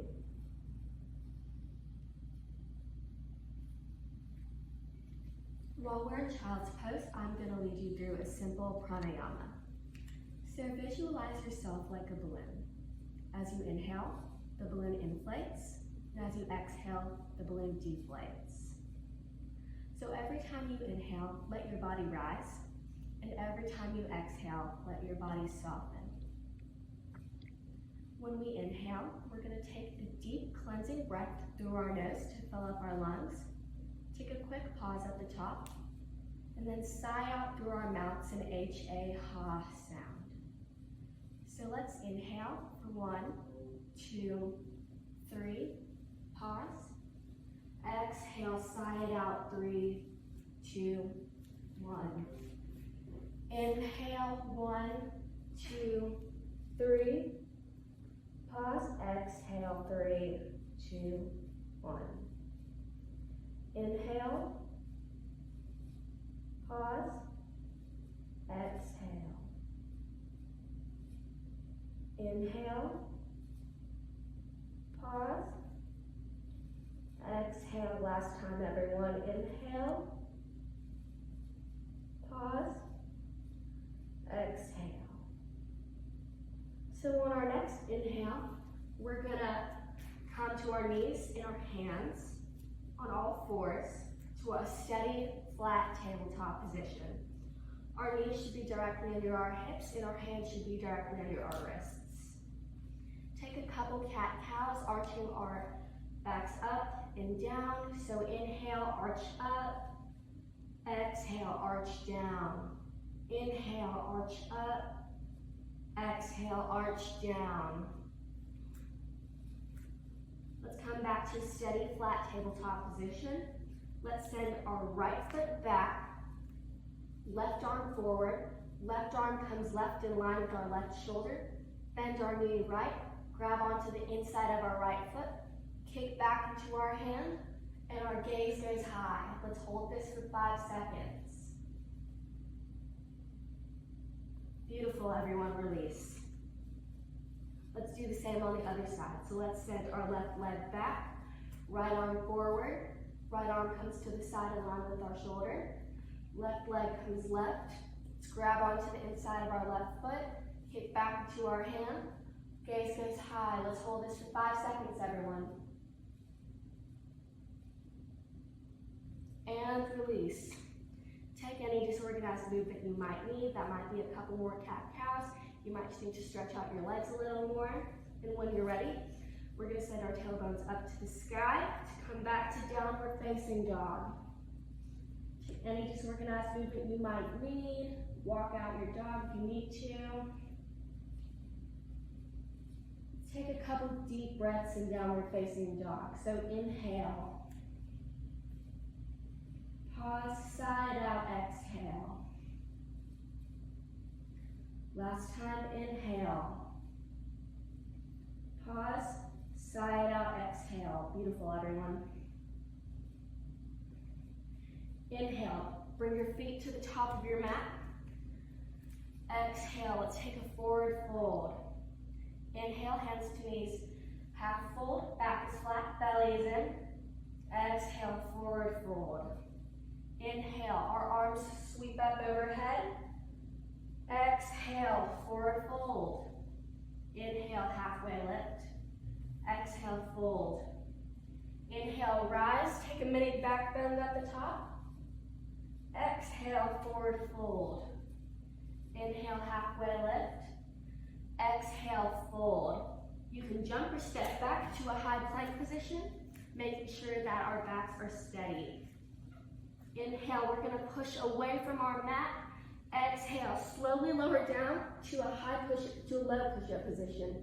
We're gonna tuck our toes under. Inhale, push up to upward facing dog. Your legs should be off the ground. The weight should be evenly distributed between your hands. Gaze goes high. Exhale, push back to downward facing dog.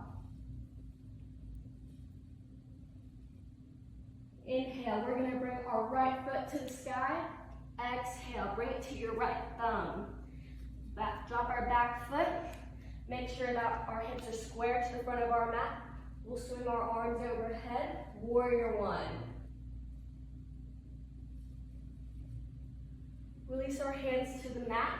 Bring our right foot back. Let's take it through a flow. So high plank, low push up, upward facing dog, downward facing dog. We're gonna inhale our left leg up to the sky. Left leg comes to our left hand. Let's drop our back foot at a 45-degree angle. Make sure our hips are square to the front edge of the mat. If you need help doing that, you can always widen your stance. Arms come overhead, warrior one. Release your hands to the mat. Bring your left foot back. Let's take it through a flow. High plank, low push-up, upward facing dog, downward facing dog. Great job, everyone. Let's inhale our right leg up to the sky. Right leg comes to our right hand. Drop our back foot down, warrior one. Hips are square to the front. We're gonna drop our arms in line with our shoulders. Our stance comes to the side. Our gaze is focused over our front arm. Get soft. This is warrior two. For reverse warrior, we're gonna flip our palm to face the ceiling, reach over, and reverse. Our back arm can lay gently on the back leg. We're gonna come back to warrior two. Cartwheel our hands down to the mat. Bring our right foot back, take it through a flow, high plank, low push-up, upward facing dog, downward facing dog. Inhale your left leg up. Exhale, bring it to your left foot. Back foot comes down, stance is forward. Inhale your arms up, warrior one. Exhale, drop your arms in line with your shoulders. Stance is square to the side. Gaze comes over your front arm, focused and soft. Let's flip our palm over, reach, and reverse our warrior.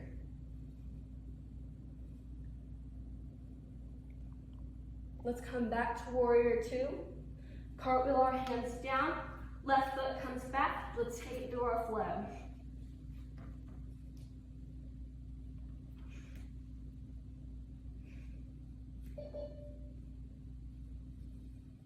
Let's jump or step to the top of our mats.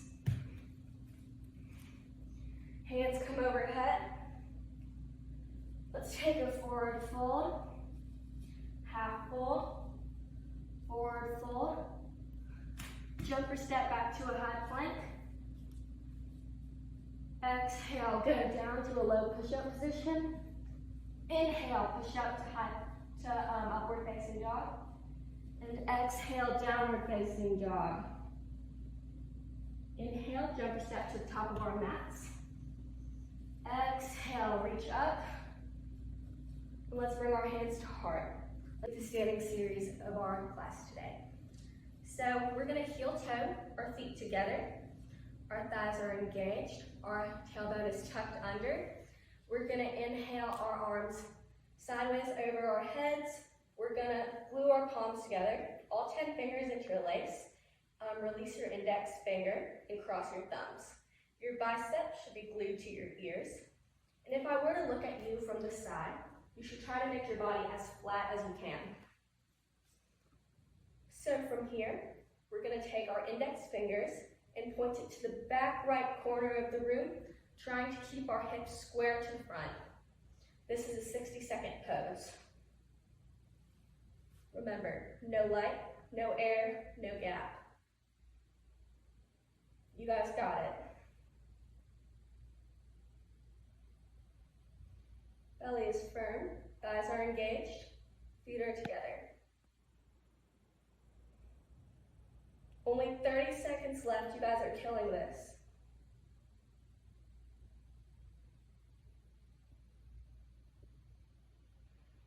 Breathe. Focus on one point in front of you. As you inhale, you lift. As you exhale, you go further into the pose. Last 10 seconds, everyone.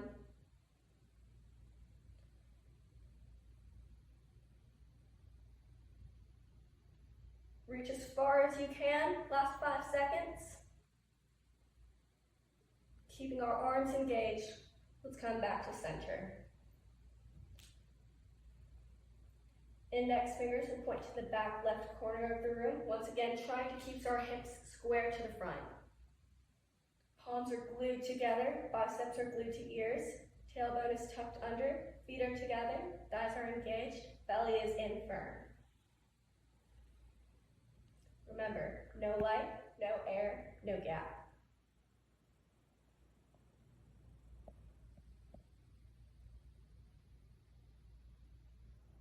Only 20 more seconds.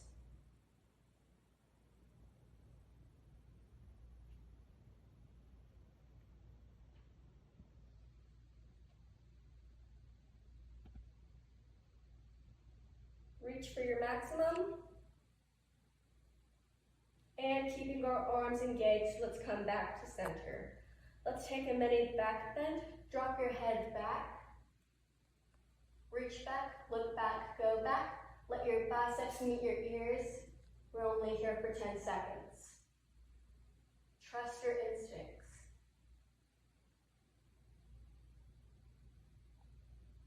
And let's come to center. Let's drop our hands. Place our hands under our feet, trying to get our toes to touch our wrists. Our elbows will bow out to the sides. Our feet are together, knees are together. Let's make the connection between our chest and our thighs. And if you can, the challenge is to try to straighten your legs, keeping the connection between the legs and thighs.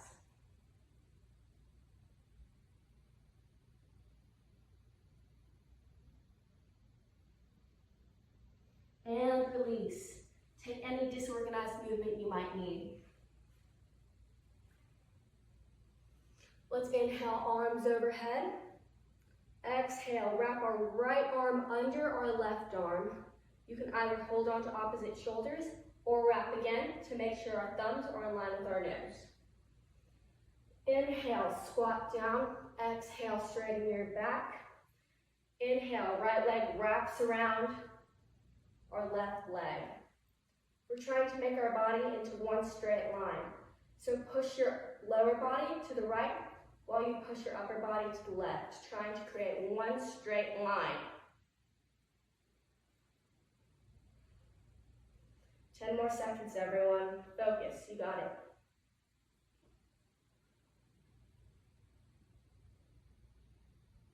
And release. Arms come overhead. Exhale, left arm wraps under the right arm. You can hold opposite shoulders or have your hands like this, thumbs in line with your nose. Let's inhale, squat down. Exhale, straighten your back. Inhale your left leg over to wrap around your right leg. Bring your lower body to the left, bring your upper body to the right. Just try to make one straight line. If you're having trouble balancing, You can try to squat down more and sitting up more. Only 10 more seconds.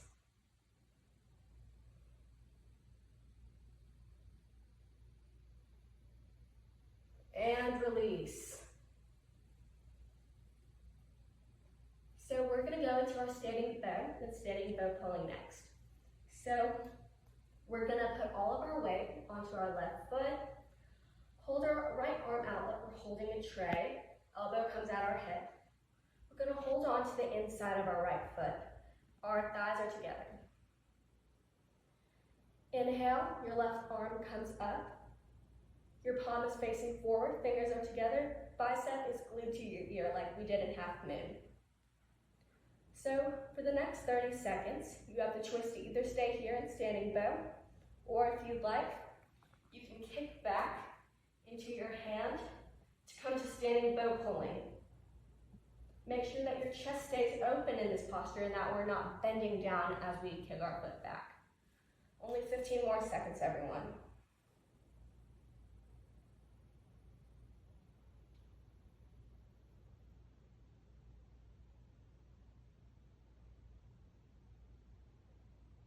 And release.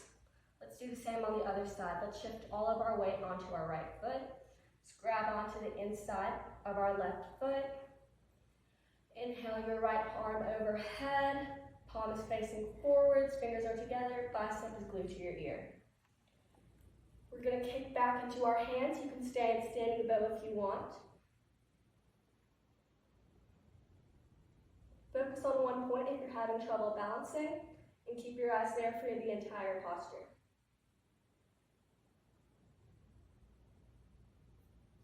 Release. Great job, everyone. So for our final standing pose today, we will be doing tree pose. So let's shift all of our weight onto our left leg. Your right foot can lay anywhere on your left leg, trying to avoid the knee joint though. Once your right foot is on your left leg, let's bring our hands to heart center. Focus on one point throughout this entire pose. When you're ready, you can grow your branches out, down, to the side, or straight up, or you're welcome to keep your hands to heart center.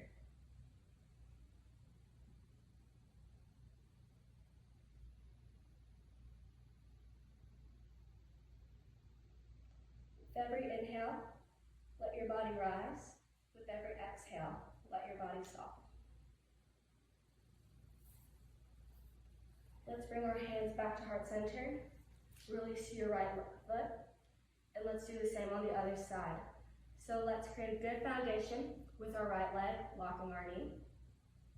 Let's place our left foot anywhere on our right leg, trying to avoid the knee joint. Let's bring our hands to heart center.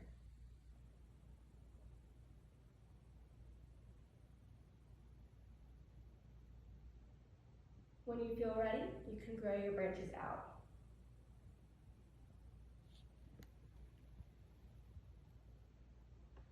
Release. All right, thank you everyone so much for being here for our December Day of Educator Self-Care. We had some really great sessions today. We also have a pre-recorded session that'll be available too. One thing that really struck me throughout the day is that every session we talked about small things.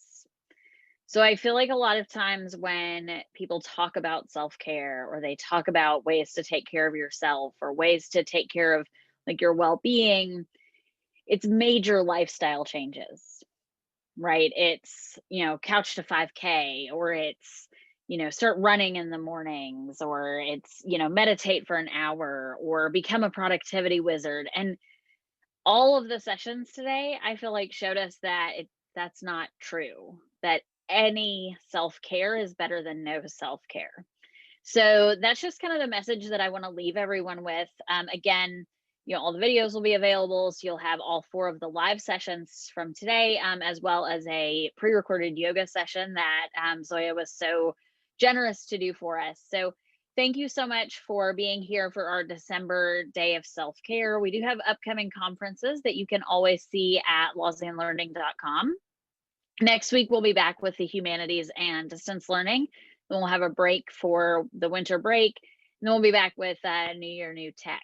So I hope to see everyone at a future conference. And thank you so much for being here. Have a great day.